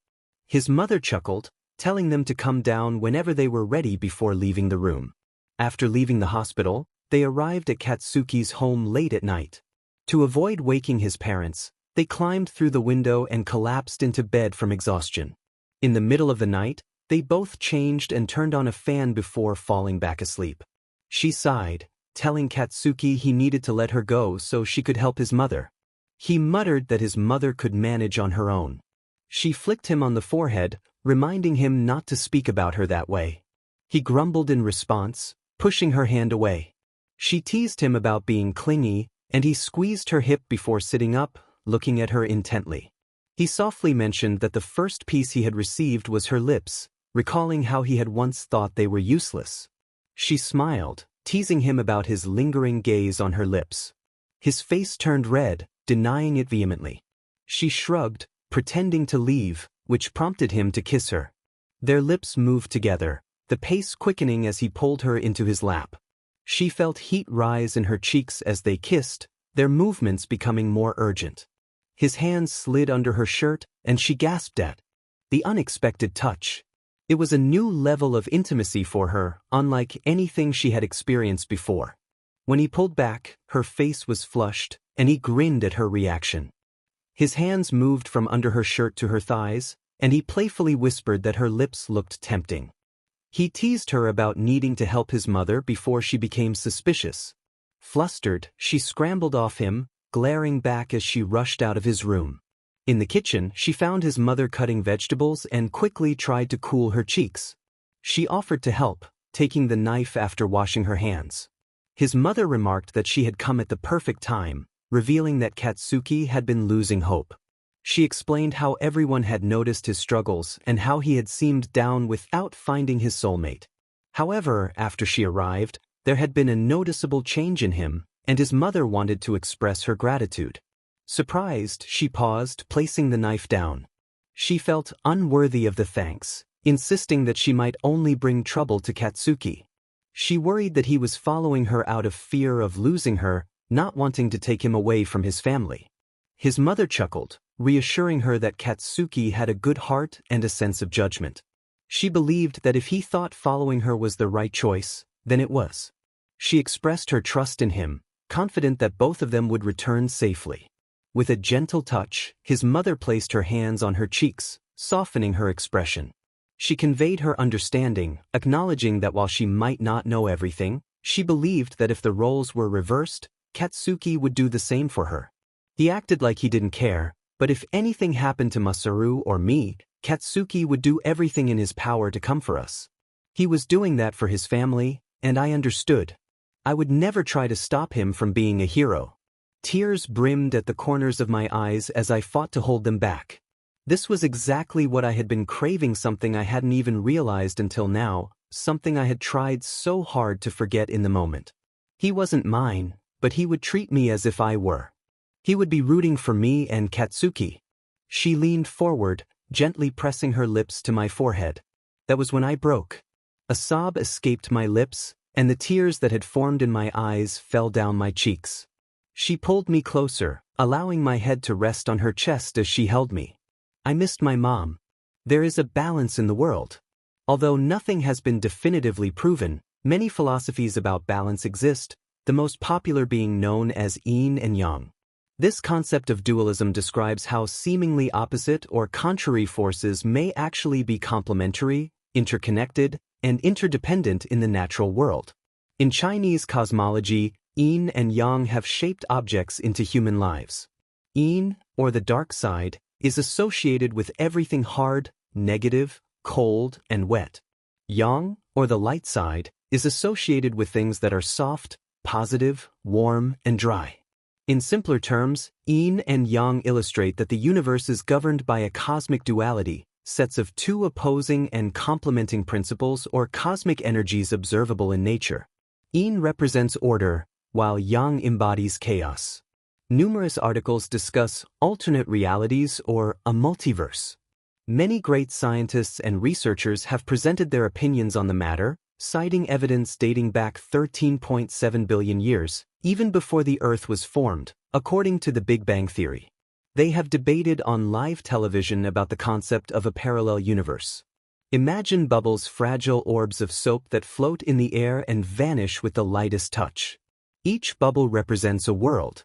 The central bubble is the Earth we know today, while the surrounding bubbles are also Earth, just not the one we are accustomed to.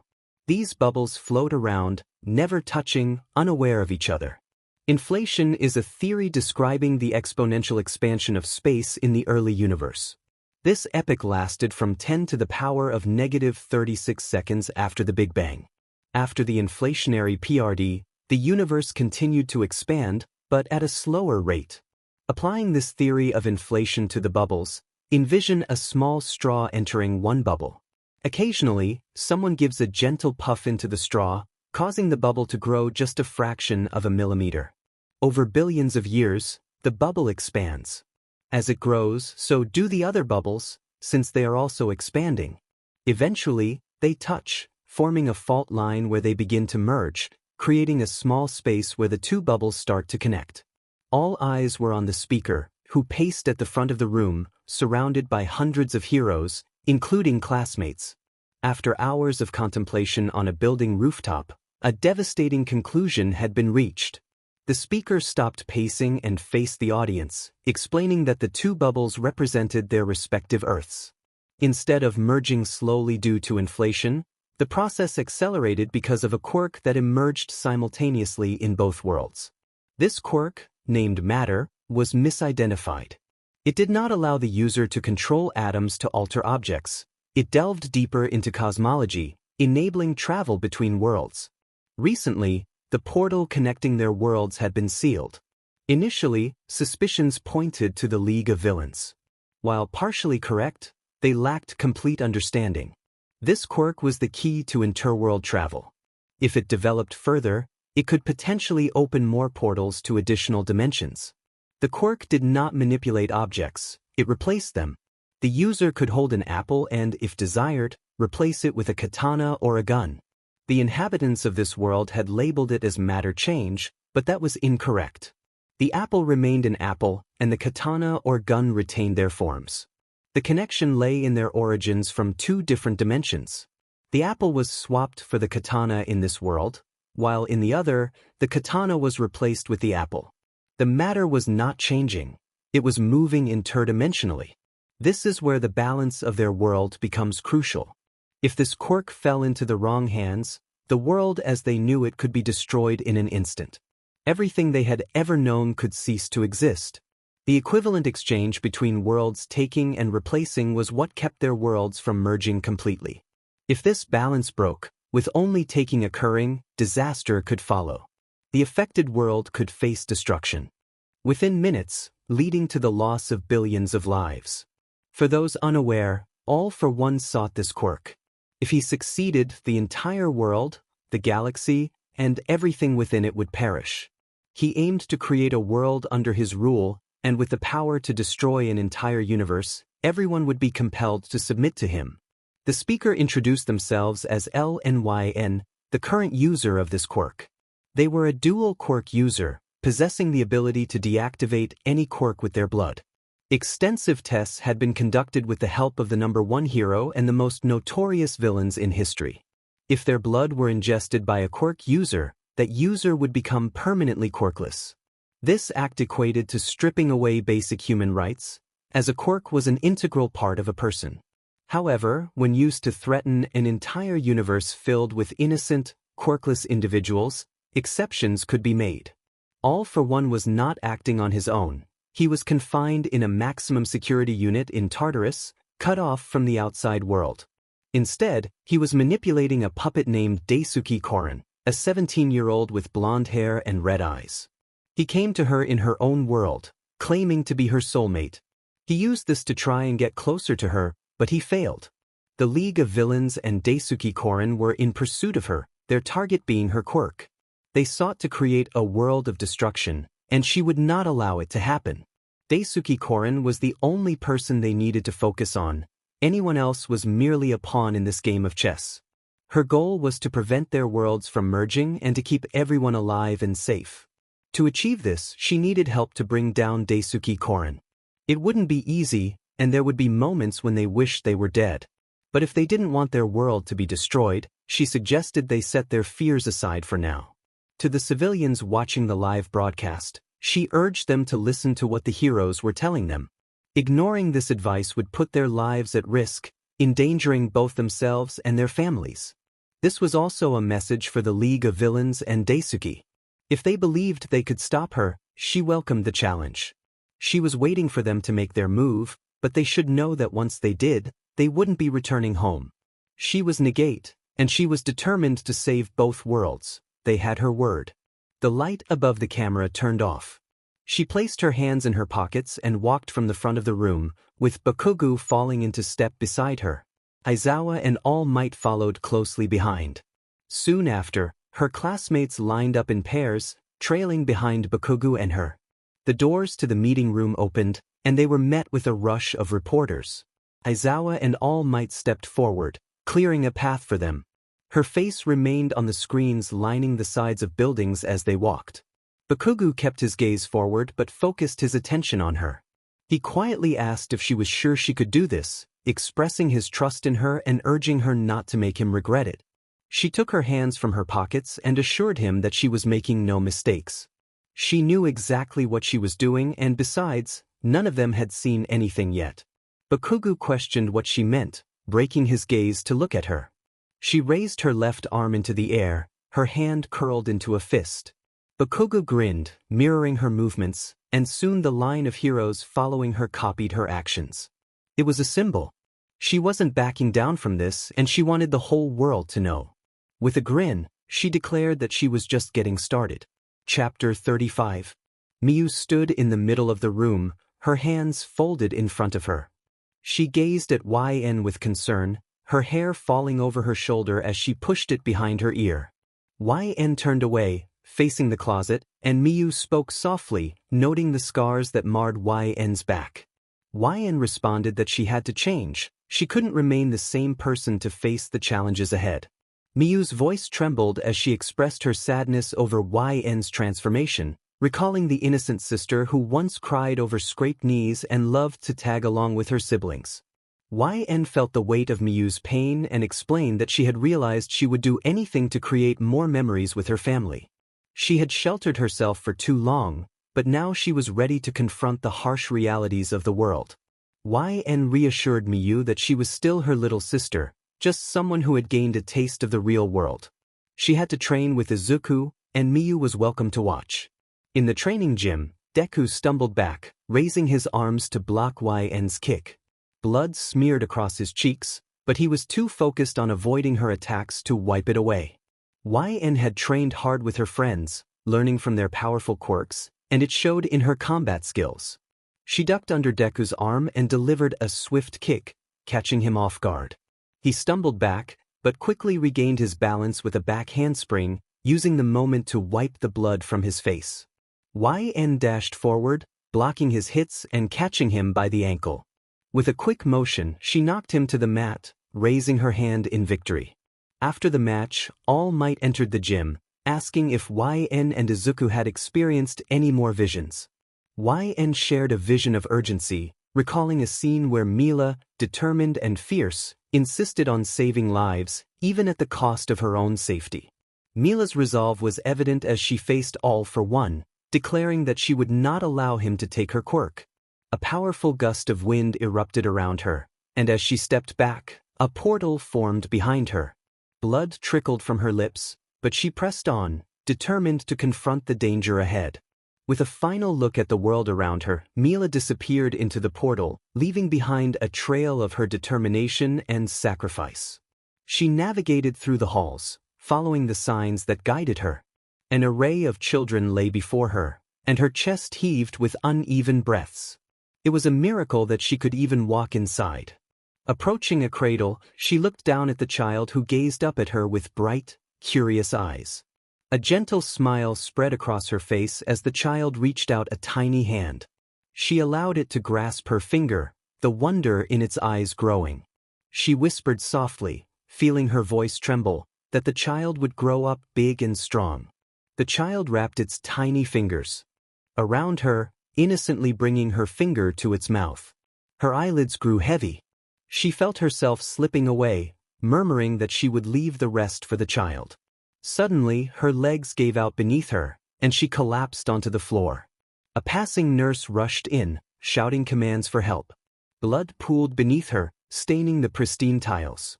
The child began to cry. The tag on the cradle read LNFN.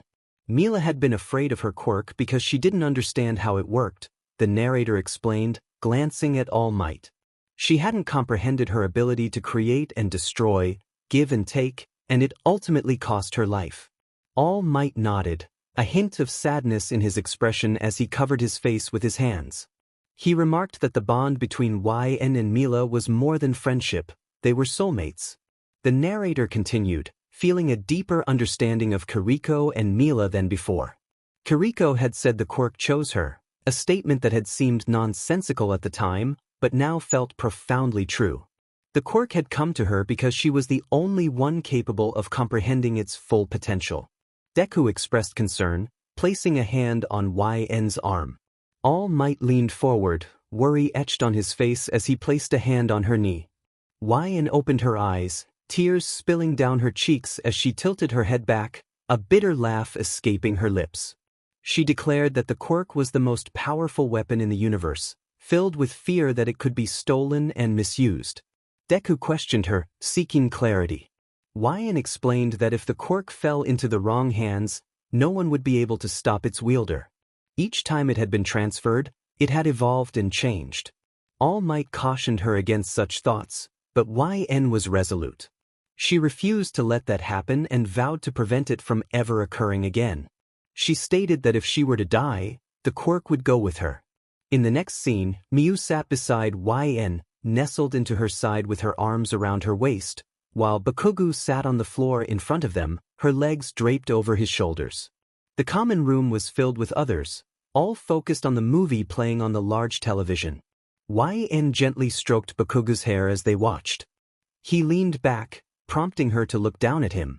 He playfully pinched her nose before returning his hands to her legs, and she tugged at his hair in response. Kaminari, observing the interaction, made a teasing remark about Bakugo's preferences. Bakugo warned Kaminari to run, while YN lightly kicked him to stop the banter. He grumbled back, and she raised an eyebrow, only for him to suddenly choke in surprise as she wrapped her legs around his throat. Laughter erupted from Kaminari as the movie credits rolled, and everyone turned to see Bakugo struggling against YN's playful hold. He gasped for breath, tapping her leg 3 times, and she let him go, grinning as he sat up to catch his breath. Shiro chimed in, teasing Bakugo about YN's training with Midoriya. Miyu chuckled, sitting up on the couch, when a new voice interrupted them. Midnight entered, followed closely by Hawks, and the atmosphere shifted as she approached. YN stood, sensing the urgency in their presence. Hawks adjusted his wings, avoiding her gaze as he muttered that they needed to come with him. Miyu, confused, asked who he was, and YN explained that he was Hawks, the number 2 hero. Hawks insisted they follow him, his voice low, indicating that it was not something to be shared with everyone. Midnight took Miyu's hand, but Miyu hesitated, pulling back before grabbing Midnight's other hand. Both sisters froze, sensing the gravity of the situation. Midnight's expression twisted with remorse, while Hawks closed his eyes, his hands slowly forming a fist. A necklace dangled from Midnight's hand, a golden cross glinting in the light. YN's eyebrows knitted together in confusion. Miyu's voice trembled as she questioned where Midnight had obtained the necklace. Hawks reached for YN, but she gripped his wrist tightly, her gaze intense. She demanded to know why he had her brother's necklace, her emotions boiling over. Hawks allowed her to hold his wrist, his other arm moving to rest on her shoulder as he sighed heavily. He urged her to come with them. Miyu broke free from Midnight's grasp, surprising YN as she confronted Hawks, demanding to know where Jonah was and how he had come into possession of the necklace. When Hawks remained silent, Miyu's anger intensified, and Bakugo stepped in, pulling her away from Hawks, urging her to calm down. Midnight spoke softly, expressing her regret that they couldn't reach him in time. She mentioned that he was in the ICU unit of the main hospital. As soon as she finished, YN bolted from the room, the sound of her name echoing as she ran to the door. She flung it open, disregarding her appearance, her heartbeat drowning out everything else as her shoes tapped against the concrete. YN emerged from the water, pushing her hair back as she approached her older brother, who was sitting nearby with Aoi, his son. He looked up and moved Aoi aside, curious about what she had found. YN knelt down, revealing a necklace she had discovered tangled around her ankle. The golden cross on the chain glimmered in the sunlight. Her brother snatched it from her hands, prompting her to shout in protest. He playfully claimed it as his own, putting it around his neck. Hana, their mother, commented on his antics while handing Aoi a toy, reassuring YN that they could just take his card and buy real gold jewelry. YN's thoughts drifted to Jonah, wishing he could have met Eiko. She felt a surge of urgency as she pleaded for Jonah to hold on. Her hands slammed against the nurse's station, her words tumbling out as she struggled to catch her breath. After receiving directions to a room, she rushed up the stairs, too anxious to wait for the elevator. Outside Jonah's room, a crowd had gathered. As she approached, Aizawa noticed her first and cursed, warning her to stop. She collided with him, desperate to get past. Aizawa urged her to calm down, but she could barely see Jonah through the window. Tears threatened to spill as she struggled against him, tapping her ring against her thumb before swiping it across Aizawa's palm. She ducked under his arm and dashed down the hall, only to be caught by Endeavor, whose arms enveloped her. In that moment, YN felt something warm trickle down her cheeks, realizing it was her own tears. Inside the room, Jonah lay heavily bruised tubes and wires connected to him. His normally tan skin appeared pale, and dark circles marked his eyes. The only indication of life was the faint beeping of the heart monitor. As Endeavor released her, YN fell to her knees, overwhelmed. When someone touched her shoulder, she reacted instinctively, pushing them away and shouting for them to not touch her. Aizawa knelt beside her, hands raised in defense, trying to calm her down. YN felt a surge of rage unlike anything she had experienced before. She had always been the type to forgive, but this was different. This was unforgivable. The gravel crunched beneath her boots as she walked forward, her gaze fixed on the ground while navigating the alleyway. The wind rustled around her when a figure suddenly appeared in front of her. Even in the darkness, she recognized him by the green sparks emanating from his body. Before she could flee, he spoke, his voice muffled by the mask he wore. He approached cautiously, his tone sincere as he acknowledged her fear and confusion. He expressed understanding of her situation, urging her to trust him and not face this alone. YN, feeling cornered, insisted she had no choice. With a press of a button, her helmet retracted, revealing her face. He reached out, reminding her that she had friends who cared about her and would stand by her side. Despite his reassurances, YN felt isolated in her struggle. He acknowledged their lack of understanding but insisted they wanted to help. He warned her that facing Daisuke alone would be dangerous, but she remained resolute, prepared to make any sacrifice necessary. His expression shifted, anger flickering across his face as he processed her determination. Deku moved the hand he held towards me and grabbed the collar of my suit, pulling me closer. His green eyes darkened as he glared down at me. He warned me that if I let myself get killed, no one would be there to take care of my family. I felt my eyes widen. This was the first time I had ever seen Deku angry, and it was honestly quite intimidating. He sighed, closing his eyes as he released my collar. He apologized, explaining that he had just gotten worked up. I quietly asked why he cared so much. He explained that we were connected not romantically, but through the blood that was shed in our fight to save the world. He would be dead if he let me throw that away easily. He added that if I sacrificed myself, he would not take care of my family. I gasped at his words. I then asked him to promise me something. As All Might left the teacher's lounge, closing the door softly behind him, Deku responded with a hum, raising his cup of tea to his lips. I asked him to watch over my family, especially Miyu, in case something went wrong or I had to leave for a long time. He looked at me, slowly setting his cup down, his lips forming a frown. He questioned why I would say that. I explained that it was just a precaution. Katsuki and I had discussed it, and he had reluctantly agreed. I wanted to be prepared for the worst, even if it never happened. I reassured him that I didn't plan on dying, but I wanted to be ready. I trusted him because he was the first person I had trusted, even before my own soulmate. I knew he wouldn't let anything happen to them. He agreed to help me, nodding his head. I thanked him, but he questioned why I was asking for his help. I explained that what I was planning was practically suicide. He reiterated that he would help if something were to happen, but not if I gave up hope and let myself die. He insisted that I would really get myself killed if I thought I could do this alone. He stepped back, holding his hand out to me. He reminded me that we were destined to do this together. One for all and the nullification worked hand in hand. I slowly raised my hand to hover over his, meeting his green eyes. I asked about Katsuki and if he knew where I was. Deku replied that no one knew I was gone, not even Ochako, but he assumed they would find out in the morning. All Might would know at least. I expressed my reluctance to drag him into this, explaining that I was a vigilante and had officially withdrawn from UA. I was putting everything into this, and seeing what they did to Jonah had snapped something inside me. Deku said it should have snapped something inside me.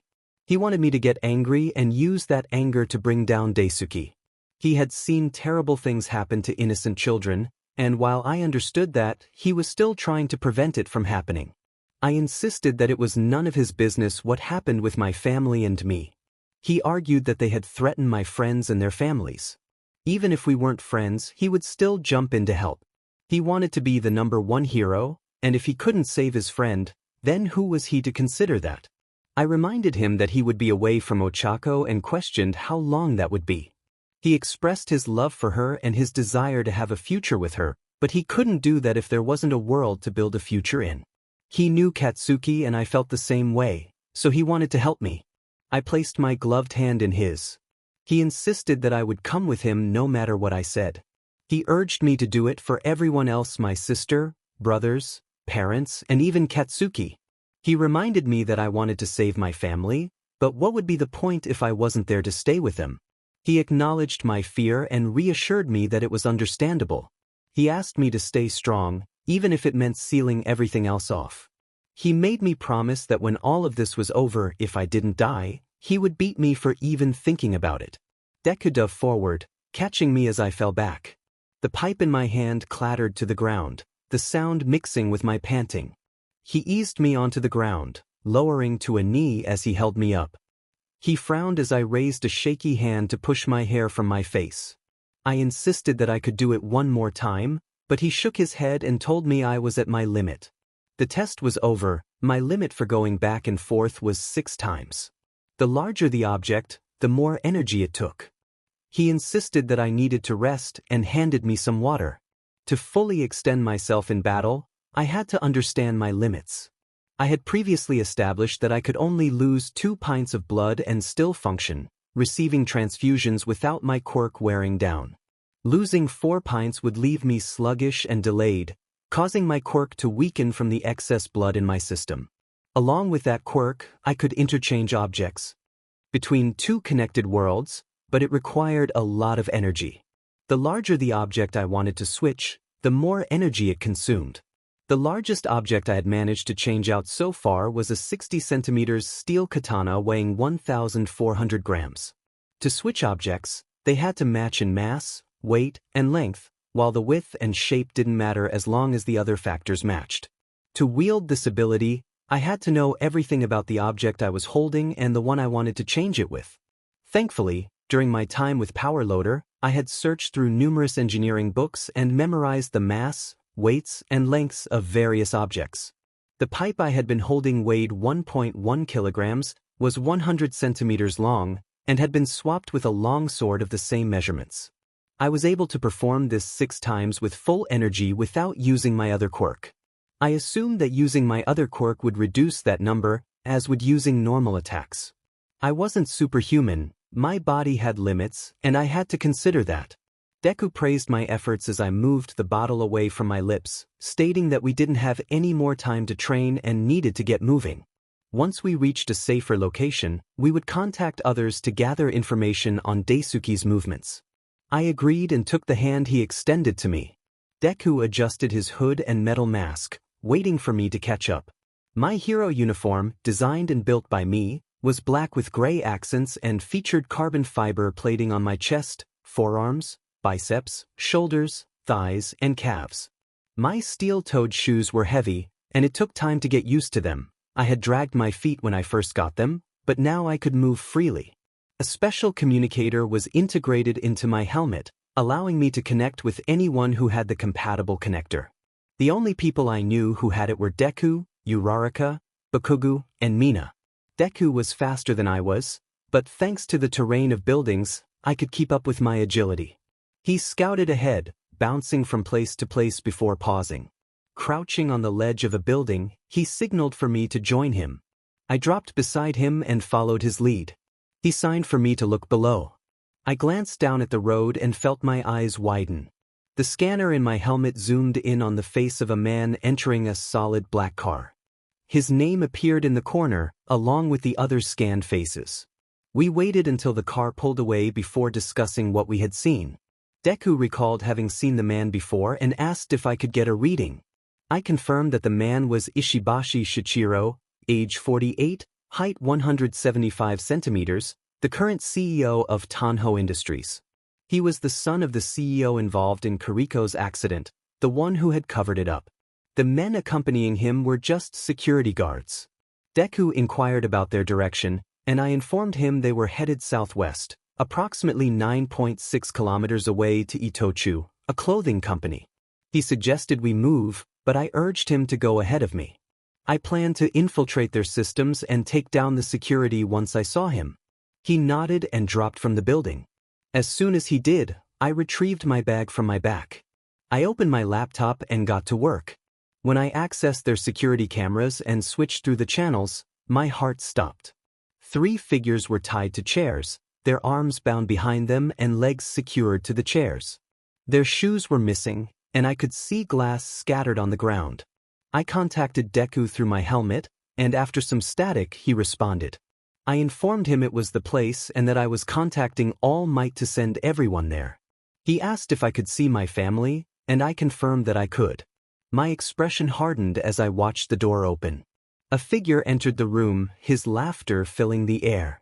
He approached my mother, father, and Keiji, throwing his head back in a maniacal laugh. He placed a hand on his chest to calm himself, turning his maroon eyes to the camera and addressing me directly. He suggested I hurry, as there was a time limit. The feed cut out, and my helmet displayed a countdown, 3 hours, 30 minutes, and 30 seconds. They were in the 3rd room on the 3rd floor in the 3rd wing. I left everything behind and leapt from the building. I pressed my finger over the communicator as Deku called out my name. I informed him that plans had changed. He demanded to know how, and I instructed him to contact the others. As I dropped onto the hood of the black car, my boots left indents on the metal, causing the rear end to lift slightly from the sudden stop. I stood up and looked through the windshield at the man driving. Sweat trickled down my face. I had just done something I had never imagined. One moment I was on the building, glaring down, and now I was standing where I had been staring. Deku leapt down, landing on the top of the car, halting the movements of the people inside. They looked at me with fear in their eyes. I told them they had 5 seconds to make room and take us to Daisuke. To be completely honest, I wasn't ready for any of this. I didn't know how I had the courage to hold this man by the back of his neck or how I remained calm as Deku and I were driven to where my family was being held. Even as these men threatened my life and the lives of my friends and family, I held my composure. It felt as if this wasn't me, and Deku must have noticed. When we stepped from the vehicle and allowed the 3 men to escape, he turned to me, concern evident in his eyes. He asked if something was wrong, confirming that this was what I wanted. I hesitated before asking him if the previous users of One for All ever took over or controlled his body. Deku looked at me thoughtfully, considering my question. After a few moments, he responded, explaining that he could inherit the previous quirks of other users but had never let them take control of his body. There were times when he felt different, experiencing sudden bursts of courage and strength he hadn't possessed before. He flexed his hand, asking if that was helpful. She nodded, expressing her gratitude. He suggested they focus on saving her family, placing a reassuring hand on her shoulder. Even with his mask covering his mouth and nose, she could tell he was smiling by the way his eyes crinkled. She agreed, and he inquired about the 3rd floor, asking how much time they had left. She confirmed they had 3 hours and 14 minutes remaining, then jumped onto a crate to pull herself up onto the roof. He mentioned he had sent their location to All Might, hoping he would receive the message in time. Suddenly, he shouted for her to get down. Startled by the loud voices approaching from behind, she lost her footing just as she was about to leap over a platform. He called her name as she yelled, trying to catch herself. She fell between the 2 buildings, cursing as she attempted to grab onto the wall. Instead of using her quirk, she let herself fall to the ground. Although it hurt when her back hit the surface, conserving her energy was more important. He yelled for her to look out, and she opened her eyes to see someone descending between the buildings after her. She quickly arched her back and jumped to her feet, ducking as they threw something in her direction. She dodged a kick aimed at her, grabbing the assailant's ankle and forcing him back. With a quick motion, she pricked her finger and wiped it on his leg before leaping over him and escaping through the gap. She navigated between boxes, jumping back and forth until she reached the top. Grabbing the edge, she flipped herself over, locking her legs around the neck of the man standing at the edge. He gasped as she squeezed, cutting off his air supply. With a swift motion, she jerked to the side, causing him to topple over, unconscious before he hit the ground. Rolling onto her feet, she turned to see him deliver an uppercut to another man, knocking him out as well. He urged her to move, and she scrambled to her feet, chasing after him as they leaped through the buildings. They were far from the third wing now, but they had no other choice. They were being forced this way. Suddenly he turned and grabbed her arm, pulling her toward him as he jumped from the building. Her eyes widened behind her helmet. He shouted that they were just trying to run out their time and told her to go while he covered her, apologizing if it scraped her up. She protested, but her words were cut off by a sharp gasp as green sparks filled the air. He spun around, releasing her arm, and she felt her heart race as she crossed her arms over her face. The sound of glass shattering filled the air as she crashed through a window. The shards grazed her arms and legs, but she brushed off the minor injuries. Rolling onto her shoulder, she skidded across the smooth concrete floor, her boots sliding on the glass. She straightened up, brushing off the excess glass before surveying her surroundings. From the angle he had thrown her, she guessed she was in the third wing, either on the second or third floor, and she was determined to find out which room she was in. As she approached the door, she cracked it open and looked around. The halls were empty, and the clothing factory felt eerily silent, devoid of machinery or people. It was clear this was just a facade. She wandered through the halls, taking down guards as she encountered them. Though she felt a bit drained from using her quirk earlier, she had enough energy to keep moving for now. Her footsteps echoed as she reached the third floor, her eyes scanning the area. The silence confirmed she was on the right track. When she found the third room, she wasted no time trying to open it, but it was either jammed or locked. Taking a step back, she kicked the door with all her strength, and it swung open with a loud bang, the metal frame rattling as it hit the floor. Inside, her gaze fell on the teen in the center of the room. Behind him, her family sat idly, their eyes wide. Daisuke grinned, his expression darkening as he exposed his teeth. He welcomed her with a sinister tone. Her helmet retracted, revealing her furious expression, and she noticed her mother's eyes widen in shock. She declared that he had her attention now, widening her stance and raising her hands as her helmet returned to place. Daisuke grinned at her stance, twirling a blade between his fingers. She vowed to defeat him. Daisuke was fast, faster than Deku, but his movements lacked fluidity. She backed off, keeping her hands up in defense while glancing at her family. He taunted her, asking if she was scared. She replied that she wasn't, but she wanted to ask him something. She pointed out that he had given her 3 hours, 30 minutes, and 30 seconds, and questioned if the significance of the number 3 had to do with the rule of 3 in writing, which suggests that a trio of events or characters is more effective than other numbers. He grinned, dismissing her theory and revealing that it wasn't the reason behind his choice. She corrected him, pointing her finger at him as the tension in the room escalated. The Father, the Son, and the Holy Ghost. The Holy Trinity. Therefore, having been exalted to the right hand of God, and having received from the Father the promise of the Holy Spirit, He, Jesus, has poured forth this which you both see and hear. That's Acts 2. This is our third meeting, Daisuke. It's no coincidence that these occurrences have lined up. With a swift motion, I seized him from behind, my arm wrapping around his throat. He gasped in surprise, the kunai slipping from his fingers and clattering to the ground as he struggled against my grip. His nails pressed into my suit, but the carbon fiber material held firm. Leaning close to his ear, my helmet retracted from my face. He saw himself as some kind of savior, a man who believed he could manipulate others to achieve his desires. Yet, his inferiority complex overshadowed his aspirations. He longed to be the best, but deep down, he felt that everyone surpassed him. Perhaps he had an older sibling or a mentor who had betrayed him, leaving him feeling abandoned and desperate to prove his worth. He wanted revenge, to show them he was better, but fear held him back. I tightened my grip, preventing him from breathing easily, though I wasn't cutting off his air completely. He could break free if he truly wanted to, but he remained still, listening intently with wide eyes. That's why you targeted me, isn't it?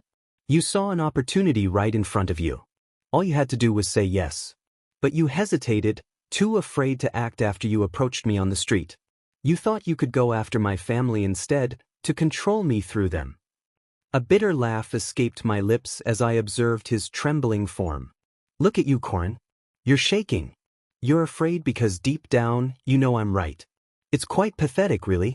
The woman you sought to manipulate is now holding you in fear. What would they think if they saw you like this? Reduced to a mess because of mere words. A surge of confidence washed over me as I watched Daisuke crumble under the weight of my words. When I grasped his chin to tilt his head back, it felt almost surreal. I grinned down at him, noticing the tears welling in his eyes. Let me share something with you, 𝚑𝚗𝚒. I was never like this before. I used to be terrified of my own shadow. But then something changed. I realized that fear was holding me back. I stopped letting it control me, and here I am now. You made the mistake of involving my family, and I suspect you were envious of our bond. That's why you hurt them, isn't it? Shut up, he shouted, breaking free from my hold. He stumbled back, brandishing more kunai, his body shaking with a mix of fear and anger. You don't know anything. I do, and that's why you're afraid, I replied, lowering my arms. You forget, 𝚑𝚗𝚒, I know everything about you. I understand your behavior, your movements. You're stiff because you don't truly want to do this. You're being driven. Shut up, he yelled, charging at me. I heard Keiji call my name. I easily caught Daisuke by his wrist, twisting his hand and pressing my thumb into a pressure point, causing the weapon to drop. His brows furrowed as he looked at me. We don't have to fight, 𝚑𝚗𝚒. Let's talk this out. As long as you don't hurt anyone else, the heroes and the police can't do anything more to you. I can't promise you'll walk away freely, but if you try to harm me or anyone else, it won't end well for you. 𝚑𝚑𝚒 is controlling you. You're being manipulated. Let me help you, 𝚑𝚗𝚒. You don't have to continue down this path. I promise I can help you. You're lying to me, he whispered, his voice shaky. I could see the conflict in his eyes. I'm not, I swear, I insisted. 𝚑𝚗𝚒, you saw that broadcast. The entire country knows what's happening. If you kill me or my family, do you know what will happen to you? 𝚑𝚒 can't save you from Tartarus. He's letting you do this without offering any real support. Can't you see he doesn't care about you? He only wants my quirk. Who's to say he won't abandon you once this is over? You can't trust him. How can I trust you? I've had every chance to take your quirk and bring you down, yet I haven't. Because I don't want to hurt you, 𝚑𝚗𝚒. I want to hurt 𝚑𝚒, and I know you do too. I released his wrist and took his hand instead. You have my word that I will save you, 𝚑𝚗𝚒. You just have to let me. I can't save someone who doesn't want to be saved. So I'm asking you, Daisuke 𝚑𝚗𝚒, do you want me to save you? He hesitated but slowly nodded. Relief flooded through me as he dropped his weapons, bringing his hands to his face. Please, 𝚑𝚒. I'm afraid. I'm sorry for what I did. It's okay, 𝚑𝚗𝚒. I promise I'm going to help you. Just as the words left my mouth, a loud explosion echoed through the room, startling us both. Before I could shield Daisuke, we were surrounded. Bakugo slammed his foot on the ground, explosions crackling in his palms. The glass from the window he shattered crunched under the weight of the others, Kirishima, Fat Gum, Amajiki, Bakugo, Hawks, and several other heroes I didn't recognize. Daisuke's hands twitched, and all the relief I had felt moments before vanished. My heart sank and my expression fell. The realization hit hard. Betrayal lingered in the air. Chapter 41. 𝚑𝚒𝚒's anger was palpable as he confronted me. Before I could respond, a powerful force slammed into my chest, leaving me breathless. I barely registered the impact that sent me flying backward until I collided with the wall several meters away. Pain shot through my body, and I struggled to push myself up, feeling a sharp ache in my side. Kirishima and Amajiki rushed to my side, concern etched on their faces. They asked if I was okay, but I could barely manage a response. I reached for my helmet, only to find it damaged beyond repair. Kirishima insisted everything would be all right, but I interrupted him, my voice rising in frustration. I felt the weight of the situation pressing down on me.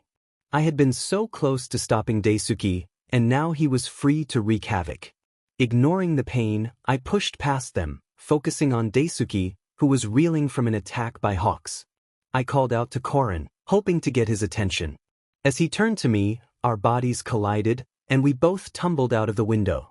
𝚑𝚑𝚖𝚎's anger was palpable as he yelled at me, accusing me of lying.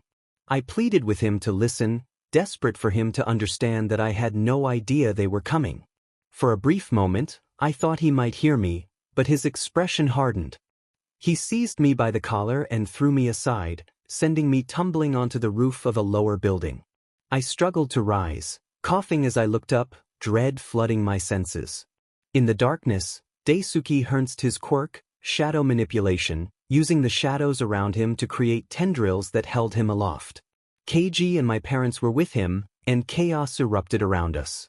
I could hear the shouts of heroes and police officers, and a fire blazed in one of the factories nearby.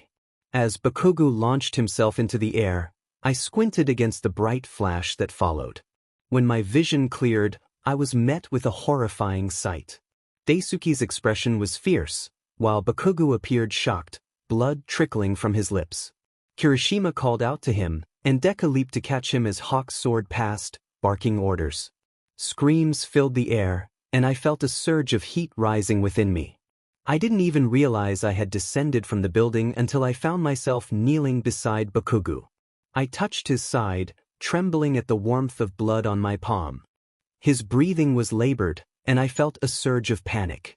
As Bakugo called my name, reaching for me, I could only focus on Deku. A red haze clouded my vision, and I felt a rush of determination. I stood, ignoring Bakugo's pleas, and moved toward Deku. Hawks shouted a warning, but I was already activating my quirk, switching places with him. Desuki's eyes widened as I grasped his face, feeling the heat coursing through my veins. Despite the pain, I pressed on. Deku hit the ground hard, and I felt the impact reverberate through me. He quickly regained his footing, spitting blood as he prepared to attack again. I dodged his kick and countered with a strike to the back of his knees, forcing him to bend. He retaliated, but I managed to evade his grasp, narrowly avoiding a deeper injury. I retaliated with a headbutt that made him stagger, then seized his neck, driving my knee into his face. Blood splattered as I stood over him, my glare unwavering. He struggled to rise, defiance etched on his bruised features. I warned him to give up, but he refused, insisting he would never yield. The fight escalated, each blow I landed pushing him closer to his limits.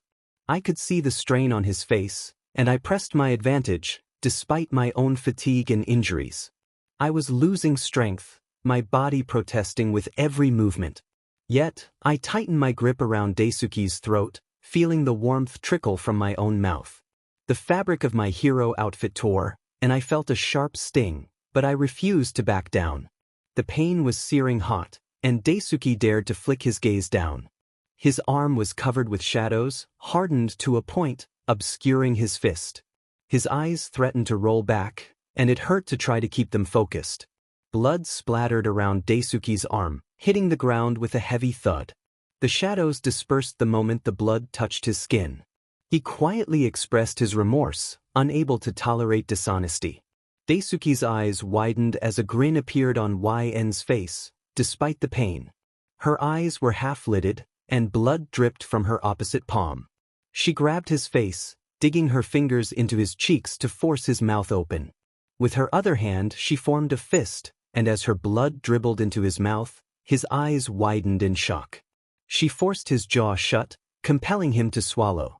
He stumbled back, overwhelmed. Deku fell to the ground, his chest heaving as panic set in. The reality of what had just happened hit him hard.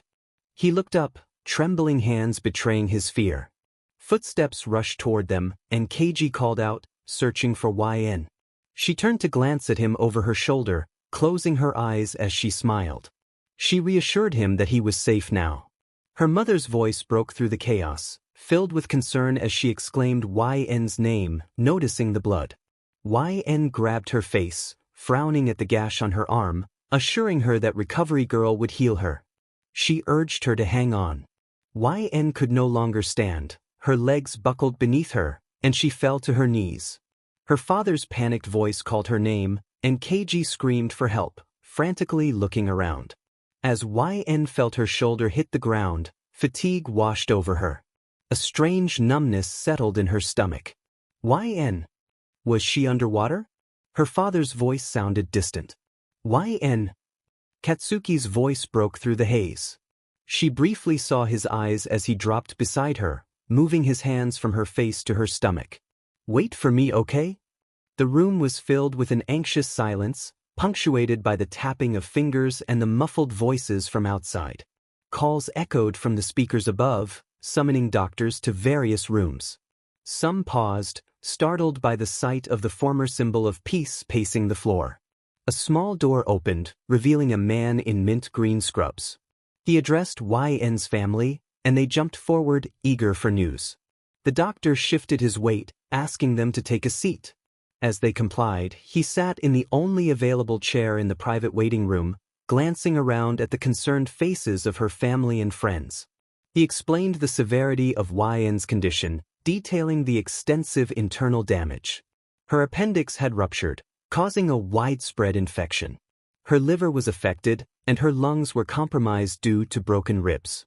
The doctor mentioned a severe concussion and potential brain damage from lack of oxygen and blunt force trauma. He noted that her left leg was severely injured, and her wrist was broken. Aizawa inquired about her stability, and the doctor confirmed she was stable for now. He explained that they had induced a coma to give her body time to heal. Her mother breathed a sigh of relief, tears streaming down her cheeks. However, the doctor's next words brought a wave of dread.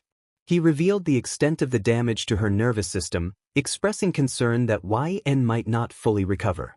The possibility of paralysis loomed over them, and he emphasized that it would take a miracle for her to walk again. Her mother asked about Bakugo, and the doctor reassured them that he was stable, though his injuries were serious. He was currently sedated, but treatment was progressing well. Miyu, nestled against her brother, asked if they could see YN. The doctor regretfully informed them that she was in the ICU, and to minimize the risk of infection, contact was limited. He promised that once she was stable enough to be moved, visitors would be allowed. As he excused himself to attend to other patients, All Might thanked him for the information. Outside the room, Deku, Uraraka, Mina, and Kirishima stood anxiously, awaiting news. Miyu took her mother's hands, leading her away to clean her face. Deku nervously fidgeted, seeking answers. All Might relayed the information about both teens, and Kirishima swallowed hard, comforted by Mina's reassuring grip on his shoulders. Deku expressed his guilt, feeling responsible for what had happened. Her father placed a hand on his shoulder, smiling softly despite the sadness in his eyes. He reassured Deku that YN had acted on her own, acknowledging her reckless nature. He emphasized that they held no one accountable except for those who had caused the harm. Aizawa suggested they all go home and rest. In another room, Bakugo noticed Jonah entering. He leaned back in a chair beside the bed, crossing his arms and inquiring about YN, expressing frustration at not being informed of her condition. Jonah assessed Bakugo, noting his concern. Jonah mentioned that Daisuke was detained as far as he knew, the silver ball of his tongue piercing clinking against his teeth as he thought. He recalled someone mentioning an interrogation. The other person expressed frustration, vowing to take action against Daisuke. Jonah responded, suggesting that there were others who felt the same way, as he uncrossed his arms and ran a hand through his disheveled brown hair. He leaned forward, letting the tension of the moment settle around them. His arms hung between his thighs as Bakugo observed the lines creasing Jonah's face. Dark circles under his eyes hinted at the turmoil within him, a whirlwind of emotions flashing behind his gaze. Bakugo felt compelled to ask what was wrong. Jonah glanced at him briefly before returning his attention to the wall. He sighed deeply and admitted his fears. He had a wife and children in another dimension, and he had no way of knowing if they were safe. His baby sister was fighting for her life, and he could see that Bakugo was not in a better position. His mother was struggling to maintain her composure, while his father was losing his patience. The weight of their situation was overwhelming, and it all stemmed from the actions of one troubled child. Bakugo expressed his sympathy, but Jonah urged him not to feel sorry for him, as it wasn't Ɓkugu who had given the troubling instructions that led to their current predicament. He urged Ɓkugu to heal faster, expressing that his family was just as worried for him as they were for his sister. He emphasized that Ɓkugu was now part of their family, whether he accepted it or not, and encouraged him to get better. Rising from his chair, he placed a hand on Ɓkugu's head and reassured him that he had never been angry. He apologized for his earlier brashness, explaining that his concern for his sister had clouded his judgment. He had never imagined her being capable of handling herself, but he realized he had been mistaken. Ruffling the teen's hair, he acknowledged that time changes people. Ɓkugu responded quietly, agreeing that it indeed does. Chapter 42, End Gift Not Mine. Chapter 43. The atmosphere was tense as Ɓkugu leaned against the wall, arms crossed over his chest. He wore a loose gray shirt and black sweatpants that concealed the bandages underneath. His tired ruby eyes flickered open, glancing sideways at his childhood friend, Deku. Deku stood by the window, hands tucked into his jacket pockets, gazing outside. The dim light from the street illuminated his face, revealing a frown and half-lidded green eyes. He tilted his head back, closing his eyes as a heavy sigh escaped his lips. Ɓkugu noticed the lines etched on Deku's face, hinting at the weight he carried. Ɓkugu urged him to speak, sensing the unspoken tension. Deku opened his eyes slightly, revealing a troubled expression. He shared his concern about the lack of information they had received, particularly regarding why. Ɓkugu's frustration mounted as he realized they were both in the dark about her situation. Deku expressed his suspicion that the truth was being deliberately withheld, particularly concerning YN's quirk. He explained how their quirks were interconnected, just like past users of One for All. Ɓkugu felt a stirring in his chest, acknowledging that he had sensed something was off, attributing it to his nerves. Deku's words resonated with him. He understood the gravity of the situation. The two friends stood in silence, the emptiness of the hall amplifying their thoughts. The sterile scent of bleach lingered in the air as a janitor passed by, pushing his cleaning cart. They were alone, but the weight of their conversation felt heavy. Deku revealed his intention to leave in search of answers, expressing his pain at the thought of abandoning their friends. Ɓkugu's eyes narrowed in disbelief, questioning how Deku could consider leaving without proper goodbyes. The mention of leaving notes for his family did little to ease Ɓkugu's anger. He felt a surge of protectiveness over YN, insisting that he wouldn't sit idly by while they were left in the dark. Despite Deku's gentle reassurances, Ɓkugu's frustration boiled over. He was determined to fight for YN, unwilling to accept the situation as it was. The bond they shared was too strong for him to ignore, and he refused to let fear dictate their fate. In that moment, the two friends stood at a crossroads, each grappling with their emotions and the uncertainty that lay ahead. YN meant a lot to him, and he hated that this situation was unfolding. He was determined to do everything he could to help his friends. He refused to let Deku go alone, insisting that it would be foolish and dangerous. They were aware that threats were looming over YN, especially after her recent broadcast. He emphasized the need for backup and declared that he would accompany Deku. Deku acknowledged the logic in his decision, recognizing that YN was his soulmate. He agreed to retrieve the suit from UA. There was a set of suits that YN had modified in her workspace in the support room, and he instructed Deku to get them. As he crouched on the edge of the building, he pulled the black hood over his head and adjusted his mask. He heard the soft thud of boots landing behind him and turned to see Deku crouching beside him, fixing his yellow scarf. They decided to test their communication system. Ɓkugu nodded and switched it on, and they both jumped at the sudden voice that welcomed them. The system requested their names, and they introduced themselves. The voice identified itself as IVN, created by Negate to assist those in need.